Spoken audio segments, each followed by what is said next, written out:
Ready. I know, I'm ready when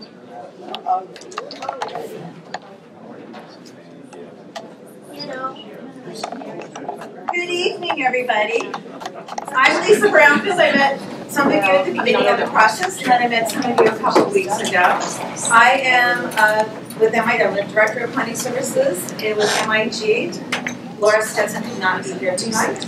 On this project specifically, I'm the project manager. So, even though while you haven't seen me, I've heard about and talked to, or not talked to you, I've heard about what you've been doing and I've been paying attention to the process. So I am very familiar with what's been going on, particularly familiar about last week. So, in tonight's meeting, we're tasked with the same thing as you were tasked with last week, but we really need to finish it tonight. There are no additional task force meetings that are scheduled. We are going to go before the City Council on May 12th. So we tonight need to get through everybody's thoughts and concerns of the task force about the 5 or 6 items that were identified, plus your thoughts about scenario A and B. So that's our task. Our role is to get through that. Also, it's been the council's direction that we bring 1 plan to them, not 2, not 3, and not have other opinions and dissenting opinions. We are really trying to get consensus and going forth one idea and 1 plan to the council. So, that being said, Marissa Riley is here. She's going to be assisting me. Rick is also not able to be here tonight. We switched from a Tuesday night to Wednesday night, and that just messed up the personnel a little bit. So this is why Marissa's here. You've seen her before also. She was a recorder at one of the other earlier meetings as well. For tonight's agenda, we have, first will be the public comment. Then each of the task force members will have 3 minutes to talk about the 5 topics. They can talk about 1 topic, they can talk about all 5, and they can also express their opinion about scenario A and B. It's up to each individual task force member to address the other task force members as how they would like about it. From there, we will then go on through additional discussion, and we'll we'll listen to everybody's comments. We'll hear where we have consensus. And Marissa will then record that for us. And then where we got ideas where we still need to discuss, we'll go through and discuss some of that and hopefully come to a consensus at that point. I want to remind everybody that what this plan is, this diagram that we're creating, is literally just the first step of the process. It is telling us, from the task force perspective, it is telling the consultant team and the city's staff team, generally, where you want this plan to go. It is not the last word. Yes. It will be joined. This concept will be vetted with the city council. The city council will be the ones giving us the actual direction. And based on their direction on May 12th, we will then go and actually create the specific plan. The specific plan not only has 1 map that might be similar to what you've seen, but it has a whole other series of graphics and maps that implement it. It also has a series of policies and guiding principles and performance criteria and standard. All of those go into implementing the plan. So don't think it's just 1 picture that tells the whole story. It's not. It's many different layers of information dealing with land use and transportation and design guidelines and how things should look and how they should feel. All of that will be discussed within the specific plan, as well as other infrastructure and some other items too. So, with that being said, can I have generally a hand count of the number of people, the number of members of the public who would like to get a speech? That way I can kind of figure out how much time I have. 1, 2, wait, 1, more. 1, 2, 3, 4, 5, 6, 7, 8, 9, 10, 11, 12. 12 people, and we have 25 minutes. That means 2 minutes per person.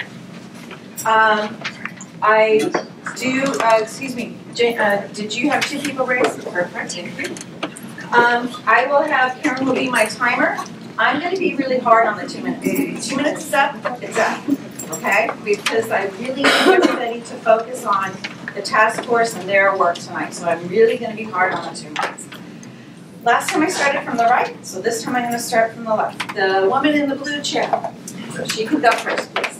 State your name, and so we can record it, and we'll have to get the 2 minutes to start. Great. Thank you. Go ahead. Start now? Okay.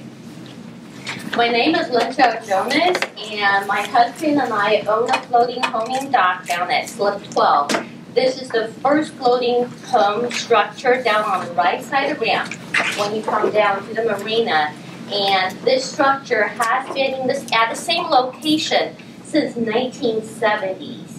To the best of our knowledge, this home, where our home is located, is not on state land property, nor do we access the home through a Ferrari property, through the Solomon property at all. So what I would like the task force commission to consider is, within that area, consider a designation for mixed use for both recreation as well as residential, because the structure was once upon a time was actually a dental office.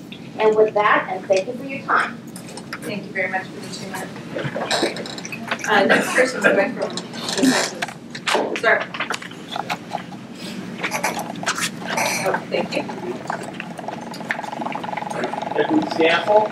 I'm a Docktown resident, also a voter. I have a vote here in Redwood City Municipal Harbor.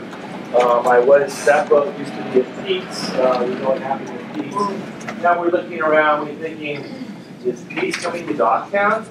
No. Is the problem with Pete's coming to Docktown? I don't know. But how come there's no bringing up of any affordable housing issue? Affordable housing is a big deal for people living in this area. Particular voters who make bad choices in their lifestyle, maybe, or who knows what. They still need a place to have their boats. And some people live on their boats, which is even more lower impact living than having a house or stuff like that. But I was here at the last meeting, and it seemed like there's some land grab going on. The Parks and Recreation went to take almost 30% out of both parcels, and that just seemed like over the top. I mean, where was Parks and Recreation when Peace Harbor was being constructed? And they didn't say, well, Keith Hall, you're going to have to give up a couple soccer fields, not just a basketball field or whatever. So let's try to focus on affordable housing and the people that lived along the water. Back when it was called Food Lagoon, and most of the city doesn't know the story of Food Lagoon, but basically what they used for sewage was this creek out here, and the city did that for years. So anyway, that was it. I'd like to see a little more, less land grabby, better ideas, and that's it. Thank you. All right, moving from my left to my right. Yes, ma'am. Oh, I'm Francesca Fambro. I'm a Docktowner, and I would just ask that you consider to grandfather Docktown as a way in which to preserve Docktown. I think it's a very unique and historic, close-knit community. It does provide for affordable living. It gives a small footprint for many of us that choose to live a minimal lifestyle, or just, in my case, say it's a 30-foot tall craft, but I'm quite comfortable there instead of, expanding on the land, say. PYC also is probably one of the oldest buildings. It was built before electricity was invented, so that's something that I would also like to see preserved as a resident of Redwood City. Also, we've tried very hard, especially through the guidance of Dave McCollum in particular. He's our creek master, to be good stewards of the creek. He in particular has pulled out I guess you could say hundreds of tons, really, I bet, over the last, I believe, 14 years out of the creek, and is a really good mentor to us to be conscientious of the health of the creek.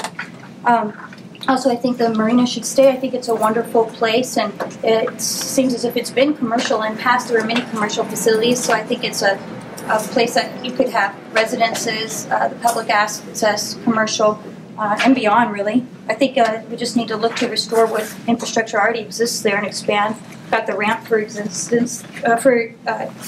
that's there. That's a great way to launch.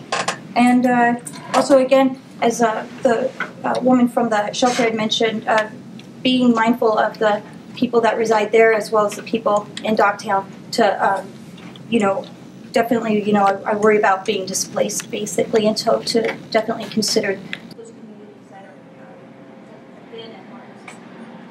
Thank you. Next.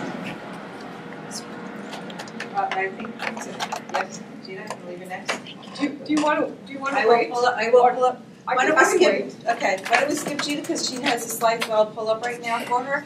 So the next person moving to my right. Go ahead. If we have time at the end, I'll come back to him. He wasn't here when we took the 2 minutes, so I'm hoping people can cut short. Yes, ma'am. My name is Mary Musaif, and I'm with the Marine Science Institute, and I just wanted to make note of where the marina designation is at Steinberger Slough is a very, very shallow slough, which would mean that this would have to be dredged, so you can hold the permitting process of that, and then be aware of the cost of that dredging would have to be done at least every year, if not every other year, if not every year. So that would have to be built into the whole sustainability thing. If you're going to create a marina, you're going to have to create a way of keeping it open to boat and traffic over time. Judy, you ready? Okay. Hello, my name's Edith. How do you operate it?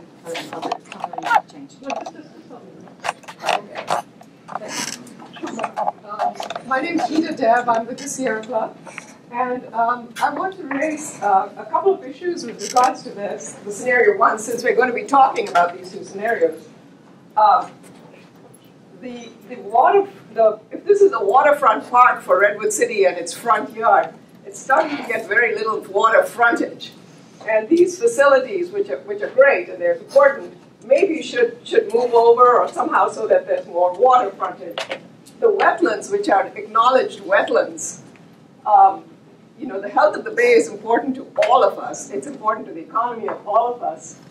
I'm a little concerned about, taking part of the wetlands that are already wetlands away and trying to make something else of them.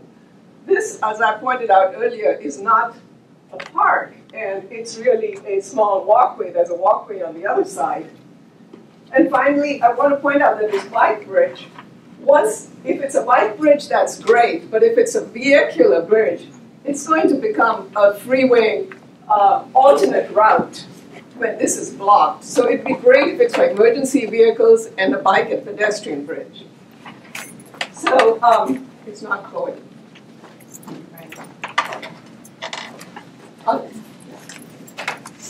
So what we think is this area you are studying, you have been charged as a group for this residents of Redwood City to look at this area. It's not an accident that you're looking at this area. Redwood City downtown here has a huge specific plan and a gorgeous and a very ambitious plan. You have no idea what we are going to get when this is done. We have a specific plan that goes from here to here and connects the downtown up to 101. This is attached to downtown through specific plans. This could be an extension of downtown. Downtown is wonderful smart growth, but it lacks outside space. That's the big, big hole. If you don't start the park here, it's a half a mile farther. So we recommend that this whole area, however it is done, however the rights are transferred or sold, be a green area. Thank you very much. Thank you. Next person, yes ma'am. Hi, my name is Allison Mackey. When I wrote down my notes, I wrote down that City Afro was not here to speak for himself. He's the gentleman who has showed up, and we don't know if he'll be able to speak, so I'd like to just get a few words in here. I have some emails printed out that are emails that he has had with the city. He's a visiting professional. He's a medical doctor and has a short-term position with one of the major Silicon Valley tech companies. He's living on the river in Sacramento now, and he just wants to dock his boat in downtown for 4 months. And we've been told that because of the state lands letter, which had absolutely no timeline on it, that there are no berths available, there's no liveaboards available. And all of the people in Dogtown are recently signing the lease. We're all in the same position. The lease would be the same, and so he should be seen no different. I think anyone who's been here 12 years, 12 months, or 12 weeks, we're all in the same position.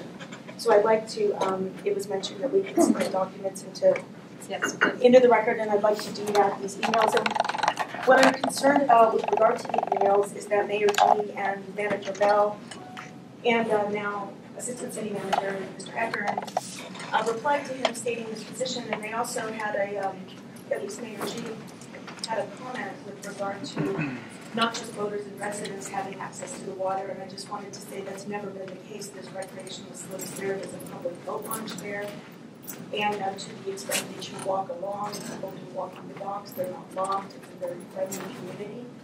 And I'm concerned about the quote in the newspaper from Mr. Ekern that talked about reclaiming the space. And I don't think that the task force has yet come to that conclusion. And I think also that Mayor G is reflecting a conclusion that this task force has also not yet come to. And I'm really concerned about the community input because this task force has done a great job and they have been expending enormous time away from their families, away from other responsibilities. And, you know, we've all had a concern that there are certainly enough agendas that have been preconceived, and I think we're starting to see those, and I'm very concerned about it. Thank you very much. Sir? My name is Thomas Howard, and I'm a Dogtown resident. I'm one of the newer Dogtown residents, but my home is one of the oldest homes. My home has been there since 1974. It was built specifically to be housed there. The people who built my place applied to the city, asked for permission to be there. We're granted permission. We're granted a sewer line to my house. It's only ever been hooked up to the sewer. It's only ever existed where it is. It's been there for 40 years this year. It's been there since 1974. I've only lived there 4 years, but in the 4 years that I've lived there, I can tell you that the first 2 years that I lived there, I saw a leopard shark off of my dock. I saw rays flying up the creek and down the creek several times every spring till fall. I saw a red-tailed hawk that's about this big, that's in the eucalyptus tree across the street from me that used to hunt hare and rabbits and ground squirrels in the berm across from me. They all left as soon as the pounding started for one marina, and they've never been back. We've not seen any of the wildlife that has been there when the development started. So if this commission really wants the public to access the nature of Redwood City, the type of development there that's happening now is scaring it away. And I doubt that it'll ever come back, unless you take that into consideration with what you're going to do here. And I would say that if you're going to move Dogtown, which I recommend you don't do, because wherever you're going to move it to, you're going to destroy an ecosystem that won't get the place. So consider that before you take either Plan A or Plan B and just eliminate Dogtown, please. Thank you. We will eliminate it. Greg? Yes. My name is Jeanette DeLea. I'm with J. Paul Company. We own the Malibu Grand Prix site. And I just want to make a couple of points. We're very concerned that there hasn't been a meaningful dialogue with J. Paul after either our initial presentation of our project to the task force or after our public input last week. We don't have a seat on the task force despite owning 20% of the land that is covered by the specific plan. And we strongly encourage at this point the task force to include one option that would allow our project to, or at least not preclude our project from being studied further by both the City Council and the EIR through the regular process. Our project will offer substantial community benefits to the City of Redwood City that will allow the task force vision for this planning area to really take place, as well as supporting diversity in housing within the city. We are prepared to address the appropriate traffic mitigations for any impacts that our project that would result from our project. We would potentially fund a waterfront park, no matter what form it would take shape. We would, try and preserve the view corridors through our buildings, but it's critical that we're able to get the density that we would need in order to provide these benefits to the community. And we think that our project can live in harmony with the specific plan and be truly a gateway to the City of Redwood City. So we would ask that the task force keep in mind that if really the City Council is willing to decide what the density and the land use intensity and the uses would be on these sites. Thank you. Sir? I'm Tom Gilman with DES Architects here in Redwood City. We're the architects for the J. Paul Company. As most of you had seen the presentation we had made early in the proceedings couple months ago. I just wanted to remind you of the project. It's 3 10-story buildings is our proposal with 2 parking structures, and the proposal is for a 1.25 FAR. This is the density of the project. This project is designed to be what's called LEED Platinum. It's the highest level of sustainable design goals. And included in that are green roofs on all 3 buildings, green roofs on 1 of the 2 parking structures, other features like high efficiency energy, low energy consuming mechanical systems, also water conserving measures both in terms of the site and also fixtures and so on within the building itself. One of the things that is critical is height of the buildings. By having taller buildings and narrower footprints, we're able to open up more of the ground surface. And in fact, we have 45% of the overall site is actually usable green open space, landscape open space. And this is something that's probably close to double what you might see in a typical office park. So really a very, very lush, very green, very usable kind of project. Also, part of that we would provide the opportunity for public, both pedestrian and bike pathways from say the Chestnut undercrossing through the project over to the waterfront park areas and so on. So trying to provide convenient public access that doesn't have to go around Seaport, Woodside Road, Seaport, and Blomquist and so on. Other than that, we just wanted you again to take a look seriously at the proposal of the project that we have proposed. And again, the smaller footprints also allow us to provide them more view corridors through the project in both directions. Thank you. All right. Again, moving to my left. Here, okay. Well done. The 2 men in green in the back. I'm gonna let me pass this lady go first, and I'll pull up your slides in the meantime. Please, ma'am. Joanne McDonald, my husband and I have a floating home in Dogtown. It's my understanding that the process of the task force was to come up with their best idea and present that to the city council. And the task force came up with guiding principle number 6, which was Dogtown should stay where it is and there should be more floating home marinas. And then the city presents 2 options without Dogtown where it is against that guiding principle. So I guess I don't understand the process. If the city is going to hand the task force what the task force should recommend to the city, then it's just strange that we've all spent all this time. I would like to see the process as it was intended and have the task force come up with their best recommendations and present it to the city. Of course, the city can accept or reject, but I hate to see the process directed from the background. Thank you. All right, gentlemen, please both state your name. So I'm Pat Worthington. I'm former president of BIAC, and with me is Jerry Pierce, the member of BIAC. At the last Inner Harbor Task Force meeting, there were questions on how much space BIAC needed. We can't hear you. Okay, let's spend a couple minutes addressing the questions we had at the last task force meeting and the shoreline opportunities. BIAC rents our space from Redwood City. We have an outstanding relationship with the city. It's really more of a partnership. We recognize that we need to earn our use of the land by providing benefits to the city. We currently occupy the full shoreline on Steinberger Slough. In more detail, the ground we use are buildings for exercise, boat storage, and a yard to maintain our boats. On the water, we have launch space, some boats on the water, and a few liveaboards. We have a fenced fortress, which is unfortunate at this point, and that's mainly to protect our boats, but that can change. As an aside, when we began leasing the South Lot space, it was an anticipation of providing true public access, including rental of kayaks and paddleboards. The new paddler's dock was a joint public-private proposal, and for a variety of reasons, this was put on hold. But based on the discussion you guys had last week, a few of us began thinking of some ideas of really opening up the water for public access. So this is a rough diagram, it's not fully baked, of a way to integrate the activities of the rowing paddling community with more public access. It's a water promenade. The key feature is to put the boats inside rowing and paddling centers. The fences become minimal and the boats are protected. These buildings become part of the recreation destination, providing fitness centers, restrooms, and joint usage, including shared parking. Jerry will go into the features in a few slides. Obviously, we're not the first to do this. Here's the Community Rowing Center on the Charles River in Boston.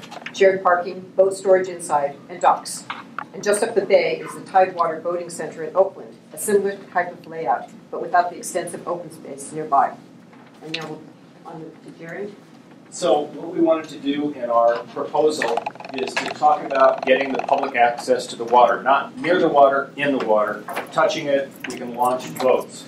We also wanted to continue the relationship we have on the boating and paddling that BIAC currently has, and especially with paddling since that's a growing one. We wanted to include dock access for those with special needs since rowing and paddling are great adaptive sports. And we wanted a place to launch regattas. Since we have a beautiful bay, we need to make that happen. This would accommodate that. And we also think that the soccer lacrosse fields are very important. So this is a combination of scenarios A and B. The upper part is A, the lower part is B. I made a number of assumptions. First, that the restored areas are not public accessible and are untouched. I assume that there are 2 pedestrian bridges across the both Redwood Creek and Steinberger Slough.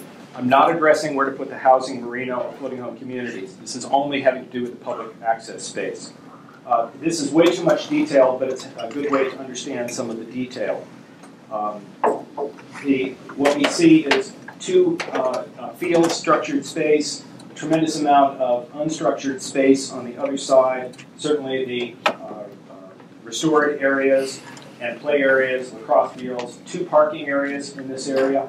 An important part is the walking connections, where we have all the dotted lines here, the walking. It gets us walking, running, biking from a safe area near the water, good safe parking protected by active playing fields.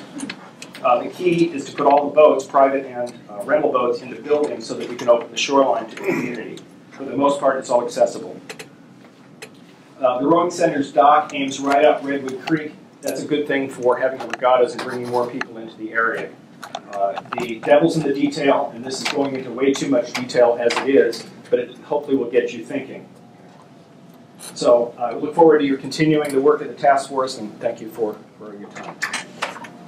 Just for information purposes, they each raise their hands, so they each receive 2 minutes, but they combine their presentation for the 2 minutes each, okay? Yes, sir. You're next. I'd like to pass these around on both sides of the table.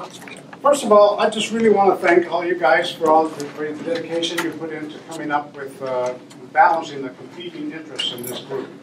I think that I look to you to find a balance, and I think that I want open space, I want public access. I think there's also room for housing.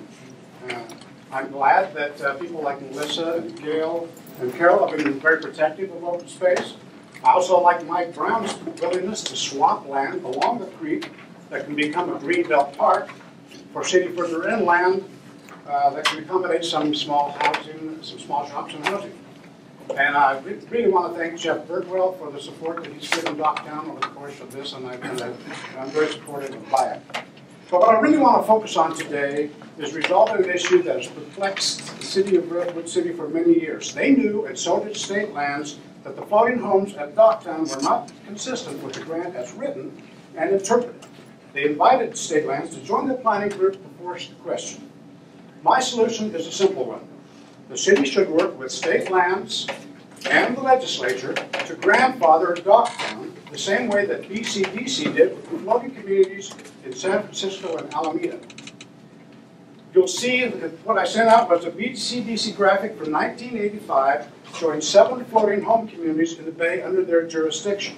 These include 5 in Sausalito that were also authorized by state lands, and 2 that were grandfathered by BCDC even though state land staff said they don't comply with the public trust doctrine. I've also given you a quote from Redwood City's general plan about houseboats and a policy statement from the Bay Area plan from BCDC that their position is to grandfather any houseboats on the bay that predate July of 1985. I got this much to go. Thank you. Ma'am, you've given several people more than this. We are not 15 under, seconds, please. please. We are not under BCDC jurisdiction, but state lands should take the same position. Docktown has existed for nearly 50 years and should be grandfathered. Please recommend that the city work with state lands and the legislature to grandfather Docktown at its present location on Redwood Creek. Mr. Jonas, it's your turn. Hi, my name is James Jonas. I guess I'm the last person, and then you guys are going to start the hard work. I'm going to only speak about the space that's located from the ramp, including BIAC.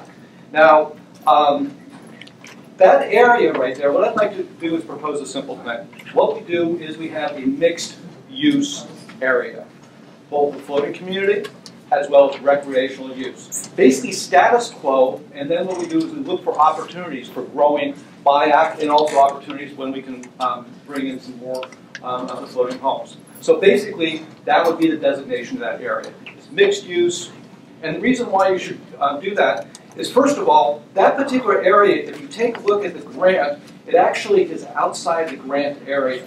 What it mainly deals with is what's called ambulatory use. And I think that it is in everybody's interest at this table to not support state land ambulatory taking of a place that deals with the mean tide line. Now the reason why is because they've basically taken the position, and this is what their papers show, that as sea levels rise, so does their jurisdiction. That means that if you are a private property owner, you may very well be also subject to this ambulatory use. If you are a city, you may be also subject to the ambulatory use. If you are a resident, you may also be subject to the ambulatory use. And according to a Ninth Circuit Court decision, Milner versus U.S., there was a very interesting outcome. They've stated that levies don't matter. So that means that basically, now that's federal lands, doesn't affect California, we're not quite sure. But the thing is that this is something that where you should really decide whether you want to take a stand for your community.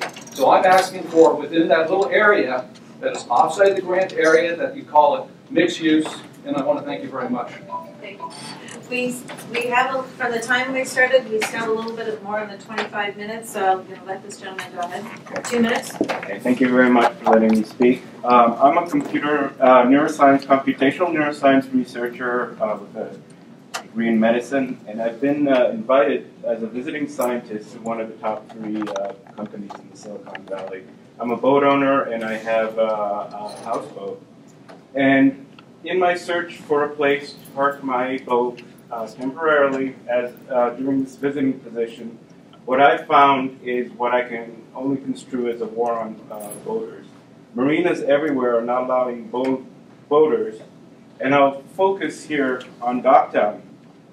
And this area specifically, over the last few years, almost 700 spaces were forcibly closed with 2 marinas, and they were all driven by new developers. I submitted documents to move into Docktown 6 months ago and was told by the manager that there's space available, but because of Docktown's future, it's in question. So I asked the city. I sent them an email. And as you have a reference to it, I won't go too specific, but it's pretty clear that even before the recommendation of the committee, the city sees that Docktown is closing. And this seems odd for a marina that was operating over 50 years. And in their reasons, they said it's because the State Lands Commission letter, but that was informed from my understanding from their original opinion to them. And it wasn't a direct decision from the commissioners. And so I find it odd that a marina that's operating for 50 years all of a sudden has no easements, no land swaps, no options, just to be closed down, without any other input. And it seems like their visioning process is complete. So it's my opinion. Okay, it's my opinion that this indicates fixed agenda and a war on boaters. I hope the Inner Harbor Committee takes this into account when recommending options. for the benefits of the people and the benefits of people working in the Silicon Valley. Thank you. Thank you, members of the public, for your opinion. I'm sure the task force has heard you and will take your comments into consideration. At this time, I'm going to have the task force, they each have 3 minutes to address the 5 subject areas. The 5 subject areas are open space and recreation types and definitions, water-oriented recreation, floating communities, development density and intensity, and Bloomquist Street. For your information, there are a number of members that could not be here tonight, but they have submitted their comments to Jill Ekus. Jill Ekus will read their comments to you. So I'm going to have her start, and then we'll go around with the rest of you all. So that way Jill can take notes on. It's more easy for her to take notes after she's done speaking. So go ahead. Thank you. Okay, so I'm going to take these in basically alphabetical order, and I came in a bit late, so I've practiced them all. I will try to keep them all to 3 minutes. But the first one is from Amy Buckmaster. Another note on these comments, some of the task force members addressed the 5 issues, which is the agenda topic we're on right now. Some of them also addressed relationships to scenario A and B in their comments, and in some cases they're mixed together. But we're going to go ahead and take all of their comments right now. Can't hear. I'll pipe up. To Redwood City Inner Harbor Specific Plan Task Force members from Amy Buckmaster. First and foremost, I want to express what a pleasure it has been serving on this Inner Harbor Specific Plan Task Force these past 11 months with each of you. The City of Redwood City's vision to create the Inner Harbor Specific Plan is another wonderful opportunity for Redwood City to continue its renaissance and embrace the unique characteristics that make up Redwood City's Inner Harbor. As a task force, we have all come from such various areas of interest, but in the end, we have all come together with a suitable vision and guiding principles that I, for one, can stand by. Preferred plan scenario A is what I want as an Inner Harbor Task Force member. Comments to the questions asked by the task force members. Scenario A. This is question number 1. This was from your memo. She says it gives adequate access to the water, especially with the direct connection from Maple Street. Regarding question number 2, the locations of both scenario A and B respond exactly to how we have held our discussions on floating communities. And this is, again, responses to this memo that we sent you. We have extra copies for you. Dated April 14th. Number 3, strongly support scenario A under development. I am satisfied with what was presented, and I would highly recommend we let the consultants go back, formulate, and present to City Council. They are the experts in this area. I am afraid we are losing track of letting the process play out. 4, open space should be clearly defined by passive open space and active recreation open space areas. Passive and active recreation types of open space should be accommodated within the Inner Harbor. As a business organization, we have many members who live and work in Redwood City and more to come. We hear daily from the community we need more active playing fields, passive areas to picnic with your family, ride bikes, read, and just relax. 5, Bloomquist Street. Scenario A addresses this. She concludes, from an economic development perspective, Redwood City is so fortunate to have a developer willing to invest in Redwood City and be an active participant in the Inner Harbor Specific Plan from the beginning. I'm very concerned if we get caught up in the development density and intensity will jeopardize the Inner Harbor Specific Plan's ability to be funded through community benefits, and then we are right back where we started 11 months ago. Please let the process play out and let the Inner Harbor become a new jewel of a peninsula we can all be proud of for years to come. Thank you for your time. Okay. How many? That was 2.5. Okay. Next,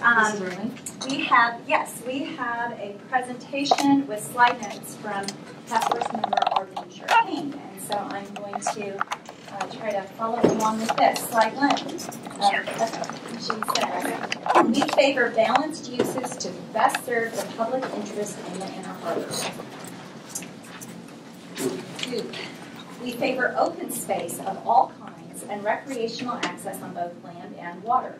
Wetlands should be differentiated from other green spaces on maps. Development should be compatible with open space and wildlife. We should protect and restore wetlands where practical. Having the Bear Island Nature Preserve next door gives us more flexibility in meeting this goal.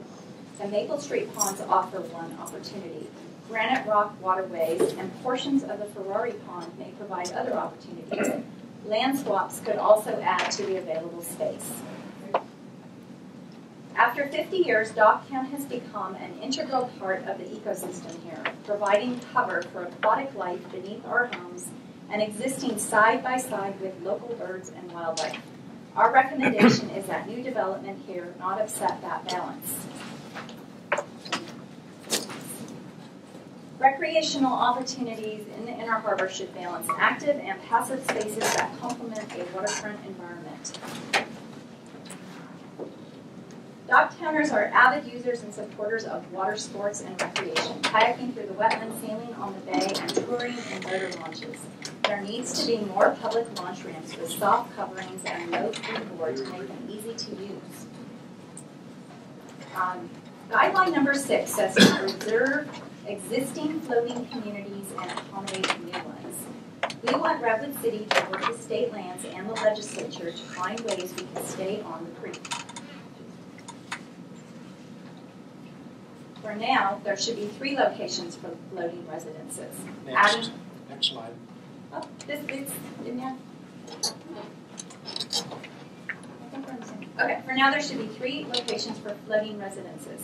Adding a few spaces on the slough will open up space along the creek for public access and keep the community together during the Ferrari Pond approval process. Oh, that's right. I'm sorry. It's all right. Oh, okay.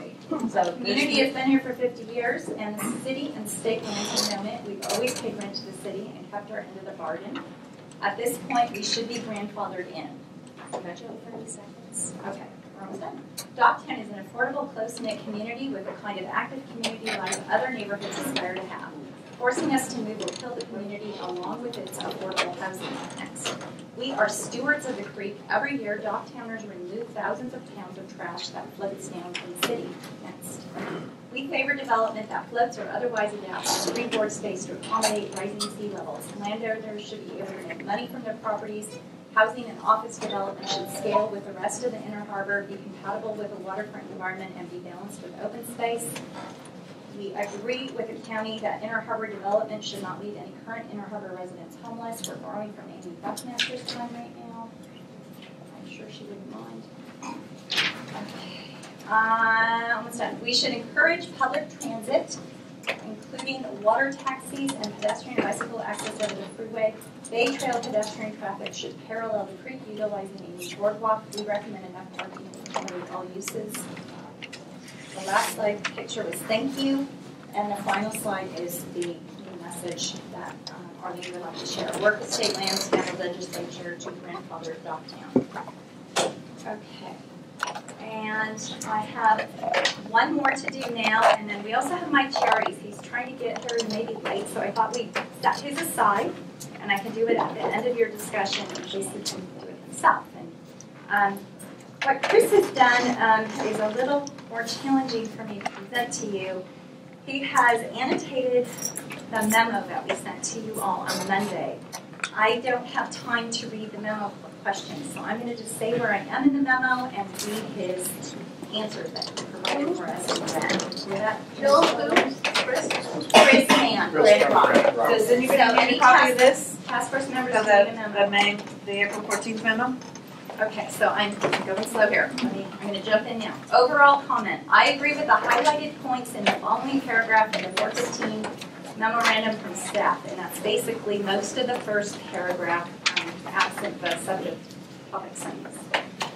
Under number 1, he answers yes with respect to access to the water. Under number 2, regarding floating communities, yes, alternate A is my preferred alternative. The location of the floating community in the area of the Ferrari property seems to make the most sense in that it does not impede public water access as it would in Alt B.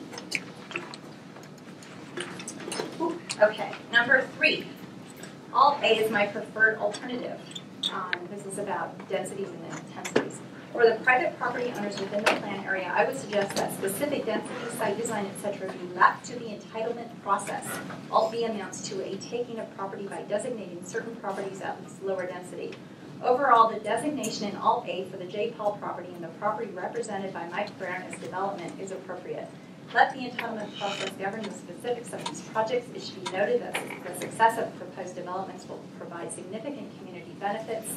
The city should work with private property owners to ensure successful developments can support community benefits, specifically the community benefits such as active and passive parks and additional after-hours parking by the J. Paul Company is a prime example. And he concludes, I'm going to just power through this. Open space and recreation, he answers yes, specifics of those areas should occur during the further development of the specific plan. He has additional clarifying sentences. He thinks it's vitally important to include active rec, fields for residents and youth, open space for walking and recreating, both can fit. He also answers yes for types of open space. I support the soft edge concept of green space and walking trail along the water, and support of watercraft facilities, for example, Bayak, etc. Regarding Bloomquist, I support the Bloomquist extension and improvements. I support proper planning for those street improvements based on traffic studies and the specifics of the final development applications for the J. Paul and Brown properties. He continues a little more on the same topic. I'm trying to get through all of his stuff. Okay, on the overarching planning considerations page, number 1, Bloomquist Street, he agrees. Number 2, sea level rise accommodation, agrees. Specifics should be developed by staff as specific plans for their development. Number 3, maximizing public access to the water's edge, agreed. Downtown's current location impedes water's edge access. If another location can work for a true floating community, i.e. Ferrari property, then that location or other suitable location should be included in the plan. 4, accommodating a floating community, agreed. The task force has stated the concept of floating communities should be included in the plan. I would like to not confuse this support as support for Docktown specifically. Docktown's current situation is a tenancy situation, not a land use planning situation. The plan area should accommodate an area or areas for floating communities. When it's done, the task force has heard that is important to the community and as a way to address sea level rise. Wetlands, agree. If wetlands need to be moved, they should be moved in accordance with jurisdictional entitlement requirements, not designated as certain locations by task force. Greenway, agree that waterfront greenway can be a wonderful asset. Homeless shelter, agree. Marina designation and general public marina watercraft access should remain as part of the plan. Police station and jail, agree. Areas of consensus, agree. Who concludes? Agreed. The task force has come up with guiding principles and 2 alternate maps. I support A. I support further specific development of the plan by staff with council input. Respectfully submitted. You want to wait for Mr. Gray till later to see? Yeah, I'd like him to do this. Because I'm slower than the others. That's fine. Okay. Thank you for bearing with that. Thank you. Sorry. Okay. I'm probably going to go from right, left. Right, left is down the road. So anyway, so Mr. Greenway, you go first. All right. I'll start with the 2 issues that are most pertinent to Seaport Industrial Association members in case I can't get it through everything. Bloomquist Street, I think in general connectivity is not the main issue here, speaking particularly, well, in general. Connectivity is important between this area and the downtown and the greater city. We don't want this to be a thoroughfare, we want it to be a destination. And so I think the priority for Bloomquist is circulation, safety, and emergency access. And that has some different implications, particularly from an industry point of view between Maple and Seaport Boulevard and then to Woodside Road. The better principle, as I've said before, is really separation along with safety. Try as much as possible to separate that truck traffic from cars, bikes, beds, etc. And to minimize the number of commuters that are coming from this side, the Seaport side, Pacific Shores, any new development along Bloomquist Street. We want to minimize that Bloomquist as a thoroughfare, focusing over here, using Whipple to access, to come and go to the project area. I like the idea of considering the Walnut overcrossing even for vehicles because I think that would be a key piece of connectivity between the water's edge and downtown.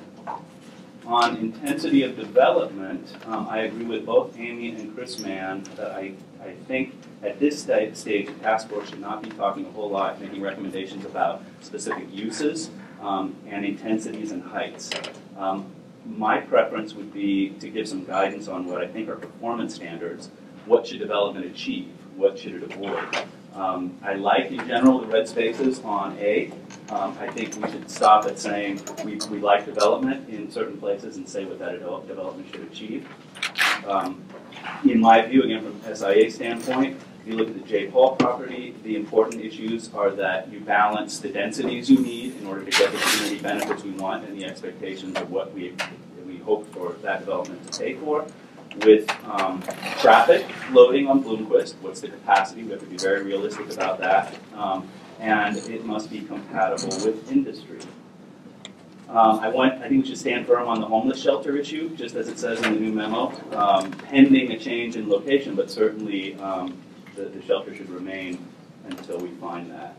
On a technical note, I think for the purpose of inner harbor planning, we should not assume that the Woodside Road interchange design will allow access to the J. Paul property from the freeway side. That's a possible alternative, but we don't have any alternatives in front of us yet, so we have to proceed with caution on that. On water-based recreation, I generally favor concept A. I defer to other folks on this. I think we just need to provide enough waterfront access for human-powered watercraft. It's at least as much as BIAC does now on a more sustainable basis, and I really like what Jerry and Pat brought to the table. I'm going to stop. Yeah, Jim went over a little. You had like 30 seconds to go. Floating home community, I favor the new community on Ferrari property as a goal. I appreciate Lee Callister's another point that it's complicated and will take a long time. I do think the city should work simultaneously with state lands and with the legislature on some kind of transition plan. So in the interim, in that long period of time, those folks don't lose their homes before the plan is able to accommodate a new community, or at least that should be a goal. And on open space and so forth, the green space, absolutely we should make distinctions among those three types. I'll just highlight my weighing in on last week's discussion. Yes, on active recreation, I prefer a balance of more passive recreation, sort of parks in that green space, but I think there's certainly room, particularly on that property near Granite Rock, if it's compatible with industry in their view, to have ball fields, for example. And I just want to highlight Chris Best's point last week that it fits into our sustainability model. If you have sustainable fields, artificial fields, those have a lifespan anyway, and so essentially that's adapted to sea level rise because sea rise is enough to cover those and change the use. Thank you. Mr. Roy.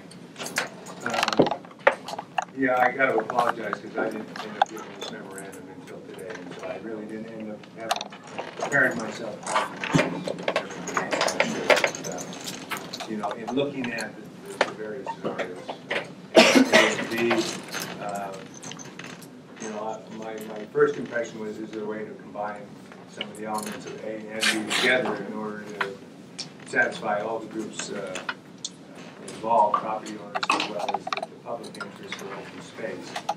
I am a big advocate of making sure that the waterfront is available for the public, and having those corridors I think are a wonderful thing.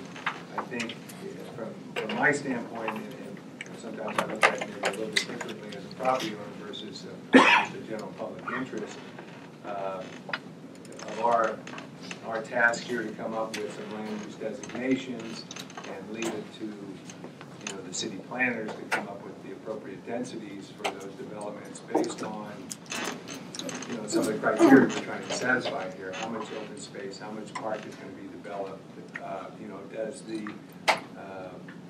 does the channel get dredged? Is there additional shoreside stabilization? All the interchange and bypass and things of that nature all come into play that cost money. And so basically the property owners, unless the city has some money that they're going to put into the project, the developers of those parcels are going to end up putting the bill. So I think the combination with the EIRs and the city planners would, taking the land use designations from this committee, be able to figure out what is the best balanced approach in satisfying all that criteria. As far as, and I look at our property specifically, and I know that there's some interest in keeping it as a wetland, and really that particular property isn't a thriving wetland. It's really a pond that collects water because it's not connected to the bay. There's very little environmental habitat growing inside. More of it's along the outer berm that attaches to the creek. So if there is going to be some designation for that as a wetland, there's going to have to be, I would think, a major revitalization element that would have to go in that property. Anyways, as far as the Docktown, I think relocating the homes over to the other side of the creek is more appropriate. From my standpoint, I like the public being able to have that corridor access to the city. I'm okay with the Bloomquist Street access, but I do like the idea of what Greg touched upon, is having something at Maple Street and Chestnut. Okay, thank you. Ms. Jensen. Thank you. Well, there are a couple of different tracks to primarily I'm speaking on behalf of the county, and I first want to say thank you to the folks who wrote the April 14th memo recognizing the fact that we are the owners and providers of homeless shelter services in this area, and that the shelter will remain there until we find another site. So we're very appreciative of that. From a broader county-wide, community-wide perspective, in terms of the 5 questions that we have before us this evening, I think the first perspective that we would bring to the fact that the county is very supportive of a healthy community, and also a very healthy workforce, because we're one of the major employers in the Redwood City area. For that reason, we are very supportive of open space, both passive and active recreation areas in the Inner Harbor, and also very supportive of water-oriented recreation. I'm very impressed with the plans that were presented by BIAC in terms of expanding that, because that's not a resource that's available in very many places throughout the county. Regarding the floating communities, just as we are pleased to see that the homeless, our homeless residents of this area are being considered in the plan, we want to make sure that the residents of the floating community are also considered and adequate space is provided for them. Finally, under development density and intensity, and on Bloomquist Street, I think that our perspective is that because the Inner Harbor is a regional resource, it has the potential to be an exemplary plan for sea level rise consideration. I think there's an opportunity here to do creative and interesting things, both with Bloomquist Road and with land uses that would be a model for all of us in the Bay Area to consider in the future. Finally, in terms of density, again, as I agree with Mr. Ferrari about that being a very specific thing that the city needs to consider, but I would hope within one of our goals within the county to increase the number of affordable housing units, that would also be taken into consideration as density is considered for the Inner Harbor. Thank you. Mr. Brown? You were passed out. Right.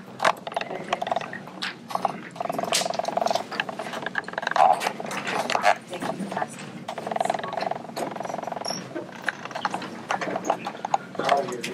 Sure. Which you haven't written on yet. Let's see, which one's not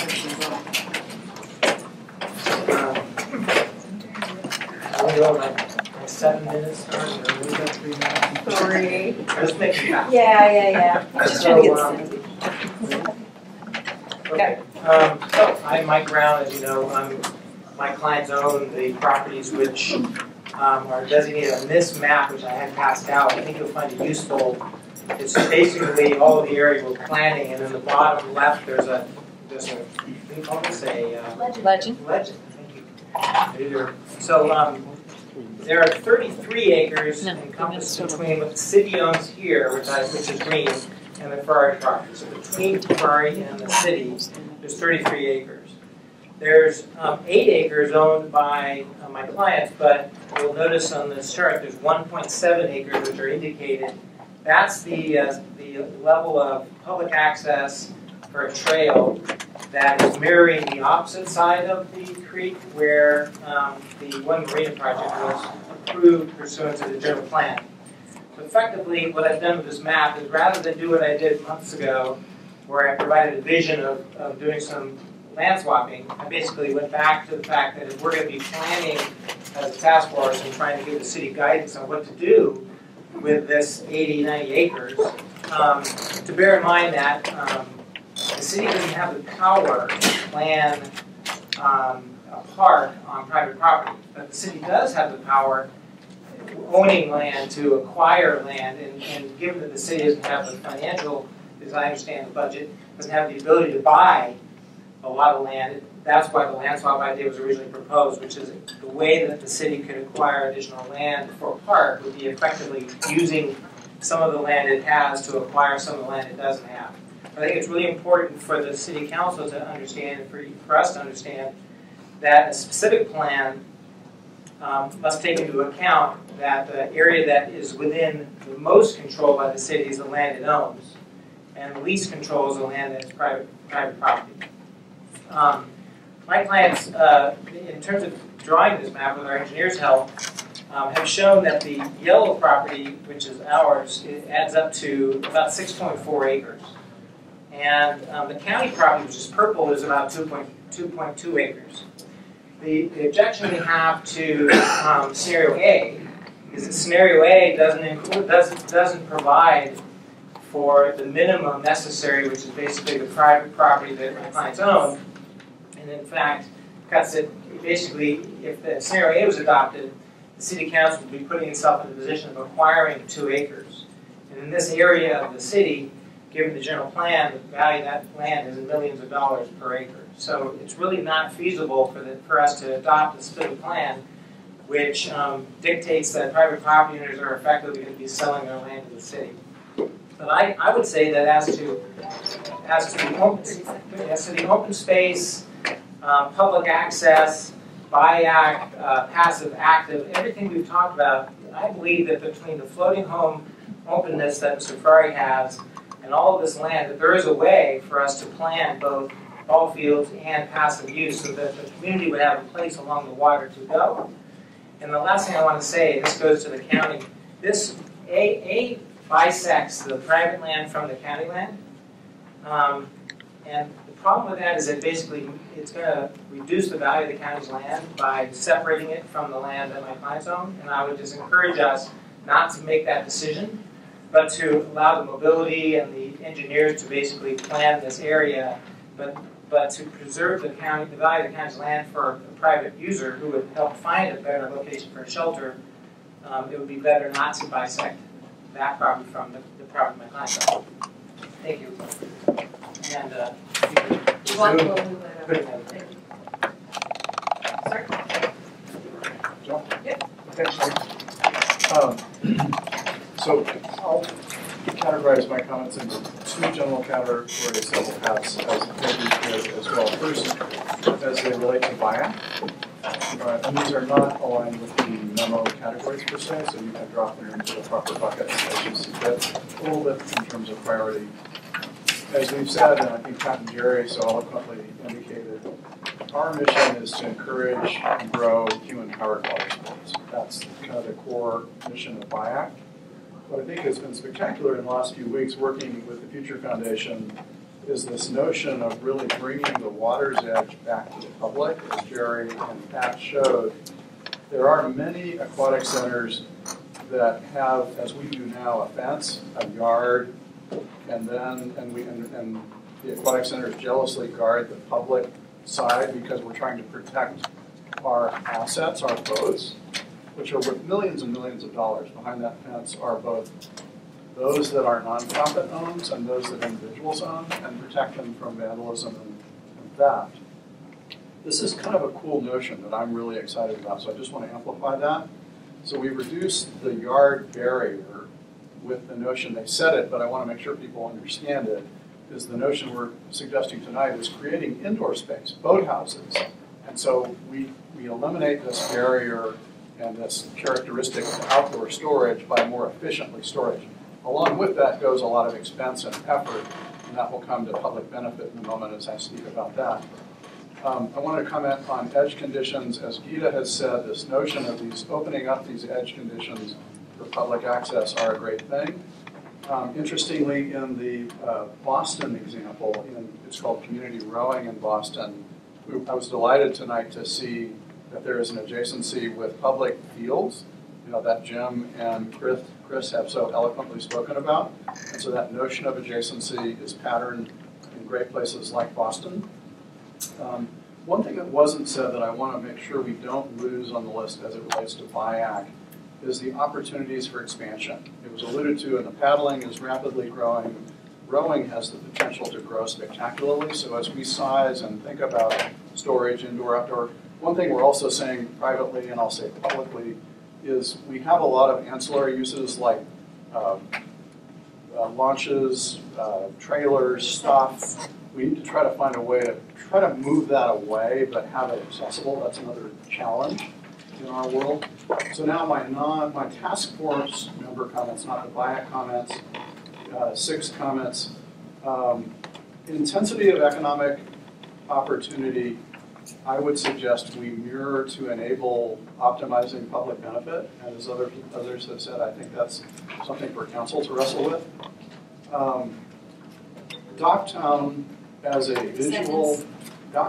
visual icon, I think is important. When we drive through Sausalito, other communities, we see a connection to the floating, to the world. I would hate to see us lose that connection as a visual icon. They are spectacular stewards of the creek, as those of us who use the water really know and they talk about. I would encourage you to really see and embrace how much they do. Do not move them until we can find an alternative. We've seen way too many spaces, as others have said tonight, just disappear and they'll never come back. Adaptive floating structures like arcs or other barges should be considered. Keep pedestrian access under 101. Do not lose that notion. If we're flying over overpasses, as you drive down any freeway, look and see if you see a bike or a ped on an overpass. You darn near never will. And so if we're really connecting peds and bikes, last comment, the shelter is an important community resource, wholeheartedly agree. Find a solution, we can embrace them until we find another solution. Okay. Ms. Wong, I know you have a slide. Yeah. I wouldn't bother with the word section. That was for note-taking. I can't hear you. Basically what I did is I took the 5 categories and then I said, well, what was my preferred comments about it? And then what I preferred A or B. So regarding water-oriented recreation, I agree that we should have public water access, but I thought we ought to have it around existing boat ramp. I didn't think of, but would now assert that we should have mixed use in that, around that boat dock. Because everyone said we were supposed to come up with permitted uses, I said we should have, permitted uses should be something like educational facilities, water sports clubs, services ancillary to and support of public use of water. Floating, so therefore I was going to support scenario A, but now added with even more support for BIAC's proposal that we just heard tonight. Regarding floating communities, I think we ought to be bold and approach it, have the commitment to do a 2-pronged approach, which is on the one hand, revise the Docktown configuration to, as I think it was Arlene last meeting suggested, that we could open up Water's Edge along there, but I also think we should be exploring and doing the new floating community on the Ferrari property. And therefore, so the overall layout that I would support is scenario A with the added prong of looking and taking a stand, how would we go about preserving or, the existence of Docktown. If we go to on the Ferrari property, I would also add some conditions, which would be needing to provide a transition for those Docktown residents who would want to go to the new community, provide a reasonable way to transition that. And then secondly, that the new floating community would be a master plan community that would have allowed for liveaboards, floating homes, public marina, and also have a segment that would be specific to like 15% of the slots for affordable floating housing to preserve that affordable housing element. On the development density, I took a little different tack. If you look at scenario A and scenario B, I was trying to say take the colored footprint of scenario B, meaning the developed land configuration. If you want to then just 30 seconds. Oh, shoot. Next slide to the picture. Oh, can we rotate that? Okay, so what I was trying to say was take the developed land footprint of scenario B. Take the footprint of scenario B, but take the development density of the J. Paul area of scenario A. Yes. And I just want to point out, I don't want to dictate FAR, but I looked up in the general plan what were the current land use designations and tried to familiarize myself with Redwood Shores. The Oracle campus has a maximum FAR of 1.00. And what's being proposed in the J. Paul thing was 1.25, which was even more intense if I do the numbers right. So I wanted to call attention to that. And then secondly, in the area that would be north of Maple Street, in that would be all mixed use, including the mixed use on the waterfront, to have that little rectangle going, just extend that to the ramp. And I wanted to point out what was the residential density. I've changed my mind with respect to, I used to say no development or residential north of the public facilities. I've changed my mind for several reasons.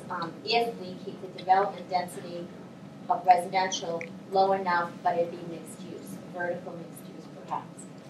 And also the reason why I was supporting a denser development on J. Paul was because of the balance of what I think several people have said is the balance between community benefit and the development. So. But I did want to point out that FAR, when I said no Oracle campuses, I was even surprised that 1.25 was being proposed. Thank you. My colleague agreed with John will start with Jill, is that okay? It's long. Just take it. Okay, go ahead. Thank you. We'd like to address items 1 and 2 as it relates to scenario B. Scenario B still allows floating home community within the city of Grant along Steinberger Slough. And it's Commission staff and Attorney General's position that floating homes and residential use on tidelands is inconsistent with the public trust, as it displaces appropriate public trust uses and reduces public access, and would reduce public access along Steinberger Slough. Floating homes designed as permanent residences for a select few don't benefit the public at large, and residential uses threaten the preservation of such lands as a unique resource for all of the people in California. So the staff of the Commission would support scenario A, that the floating home community be relocated along the Ferrari property.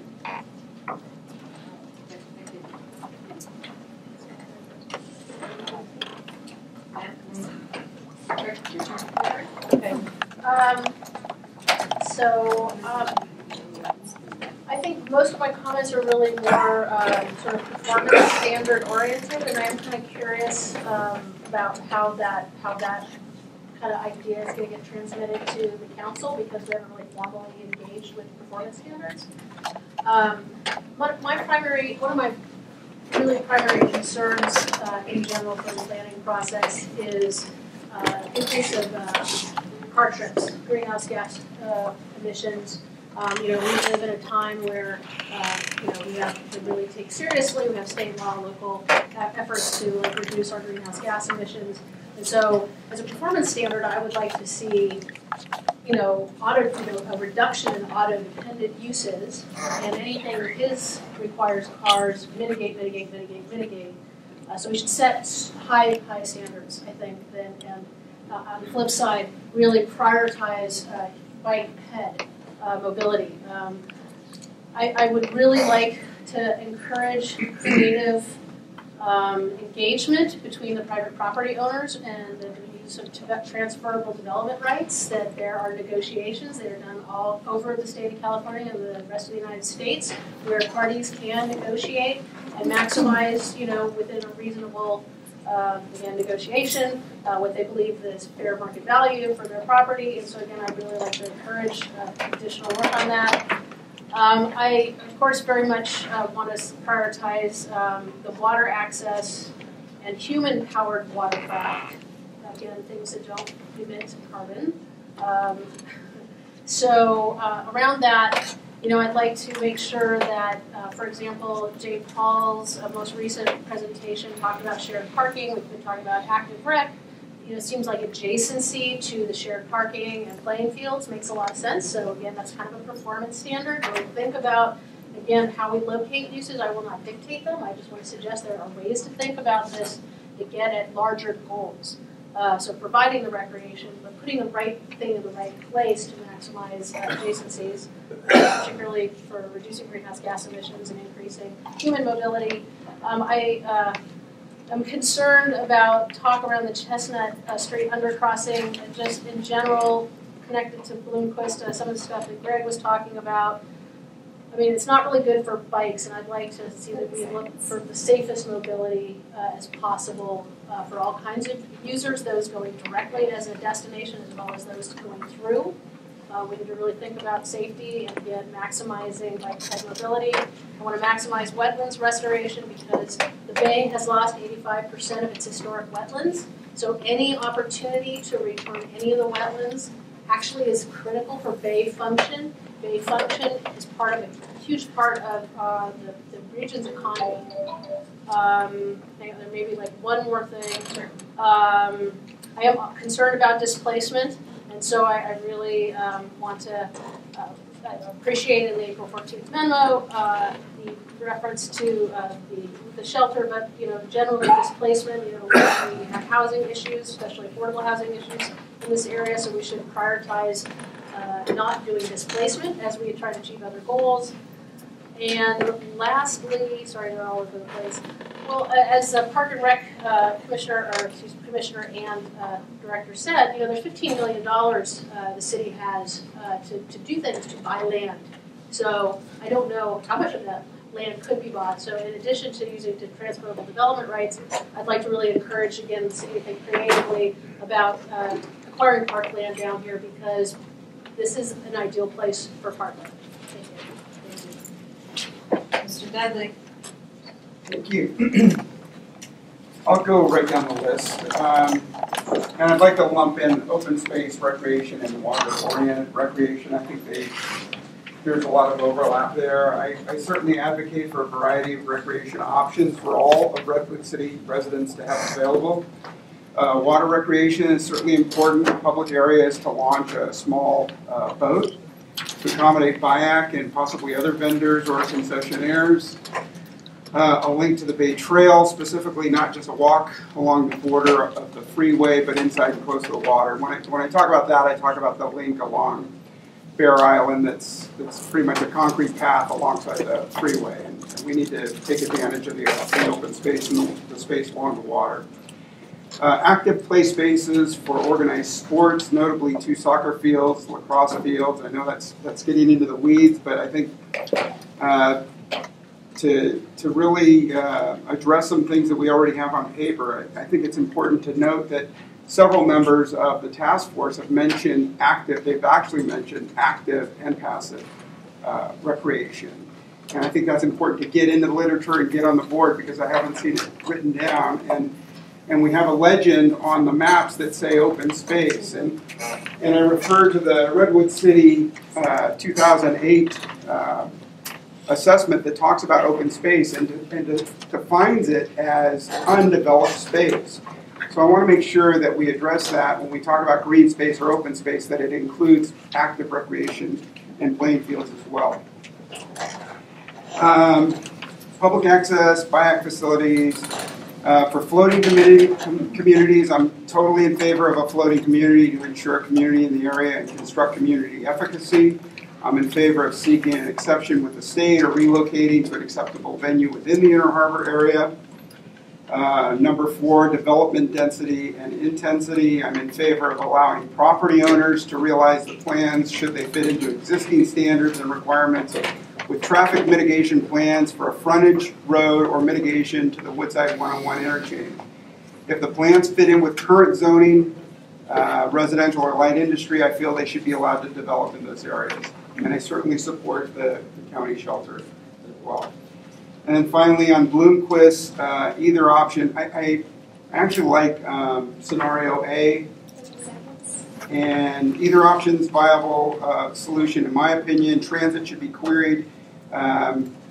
Transit authorities, engineering should be queried to opine on the best possible options to deliver and transport people to and from key areas within the city harbor, inner harbor, including emergency vehicle access considerations, bike lanes, safety devices, bulb outs, and consider consequences of creating a new thoroughfare or a shortcut for one-on-one traffic.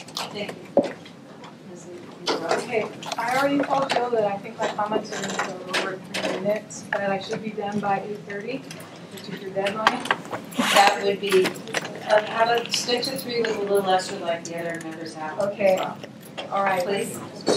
I don't want to take up time, but I feel that there have been innumerable presentations by the majority of task force members where they had 20 minutes or more to talk about their vision.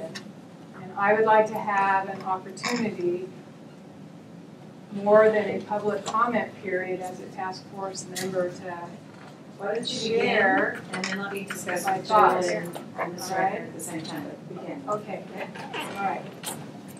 Okay, I'm going to start with open space and recreation. The question was whether wetlands and passive and active recreation should be clearly delineated in the plan, and I think that they should be. I think that we need more open space and parkland in the plan. Right now we have more acres and roads than in open space and parks. I agree with Melissa, the city should look at possibly using park in lieu of fees for acquisition of new land. I think active recreation is important. One thought is that soccer fields could possibly be incorporated into a project on the Malibu property, similar to the baseball fields at Pacific Shores. A field, maybe just for practice, could be located back from the immediate waterfront. If it wasn't designed for formal league games, it would be more accessible for the general public. Less parking would be needed, there would be no conflicts with night lighting, and it could be used for staging rowing events as BIAC suggested. At the March 25th task force meeting, I made the case for valuing, preserving, and enhancing the existing wetlands in the area and making them focal points in the parkland and open space, and I don't see that reflected in the 2 scenarios. I think neither scenario is acceptable with respect to wetlands. It appears both scenarios might protect parts of the riparian wetlands near the police station, but both plans develop 1/2 to 2/3 of the wetlands on the Ferrari property. As documented by the Inner Harbor consultants, the Ferrari property is currently providing habitat for migratory shorebirds and other waterfowl. It could be enhanced to draw in many more, and local residents using perimeter bike and hiking trails could enjoy the wildlife. Preserving these wetlands isn't just my idea. With all the regulatory challenges from the Army Corps of Engineers and the Regional Water Quality Control Board that have jurisdiction in these areas and are charged with protecting wetlands, here's what the task force consultant said. The practice of filling baylands and creating uplands for development occurred throughout the bay to such a degree that even remnant portions of tidal marsh today are highly valued by state and federal agencies for their ecological functions. Regulatory agencies are typically in favor of local efforts to incorporate ecosystem functions and to restore former functions and values as part of planning and development actions. They go on to say, state and federal regulatory oversight of the waters and wetlands at Inner Harbor would best be approached from an enhancement perspective. So I think we should heed what our consultants have been telling us. I'm going to go to floating communities next. Ms. Robbie, they have decided that you may go on, but also remember there is another 3-minute presentation afterwards, which is Mr. Doris. All right, thank you for reminding me. Both scenarios, I think, both A and B are very problematic because they place all or part of the floating community within the jurisdiction of the Army Corps of Engineers and the Regional Water Quality Control Board. and require developing 1/2 to 2/3 of the Ferrari property wetlands, which is a high percentage of the site. Scenario B is really a gamble because the continued existence of the floating community would require approvals from all 3 agencies with jurisdiction in the Inner Harbor, not just 2. Even if these proposals got Army Corps approval, the required environmental review and permitting could take years. I think that we need to consider what would happen to the floating homes in the interim. We don't know if the Corps would consider a marina for floating homes a, quote, residential use, and determine there are alternative land-based locations for that project objective. I'm not an expert, but that's a possibility. Also, and maybe this is posed as a question, Rich Ferrari had told us that anything less than a marina on the entire site would not pencil out financially. So I'm not sure we aren't taking him at his word in coming up with scenarios that have a partial development of his property. So that's a question. I think the best solution is to come up with a different scenario, C, that has the floating homes along Redwood Creek or Steinberger, where public access points would be incorporated. I think Redwood City would have a greater chance for success working with the State Lands Commission and the state legislature, possibly in concert with other cities or counties that have this same situation. This state agency has other floating home communities within its jurisdiction, and unlike the permanent loss of wetlands on the Ferrari property, the water resource in Redwood Creek and Steinberger isn't lost or diminished by the presence of floating homes. And I think that that's really an important consideration. Okay, development density and intensity. The 2 parts, mixed use residential on Docktown. I personally think it's not a great idea to put high density housing on land currently zoned tidal plain that's away from retail shops and transit and services. It would be great if the city could follow up on Melissa's suggestion with the TDRs to enable the owners to possibly develop a property in the downtown area, perhaps. If that can't be done, it seems it would make more sense for the housing in the plan to be located on the land side of Blomquist Street, so that it's also protected from sea level rise. This might require a shift for the location of that end of Blomquist in scenario B to accommodate that. Perhaps remaining Docktown acreage along the waterfront side could be purchased by the city or swapped to increase the amount of parkland open space in the Inner Harbor.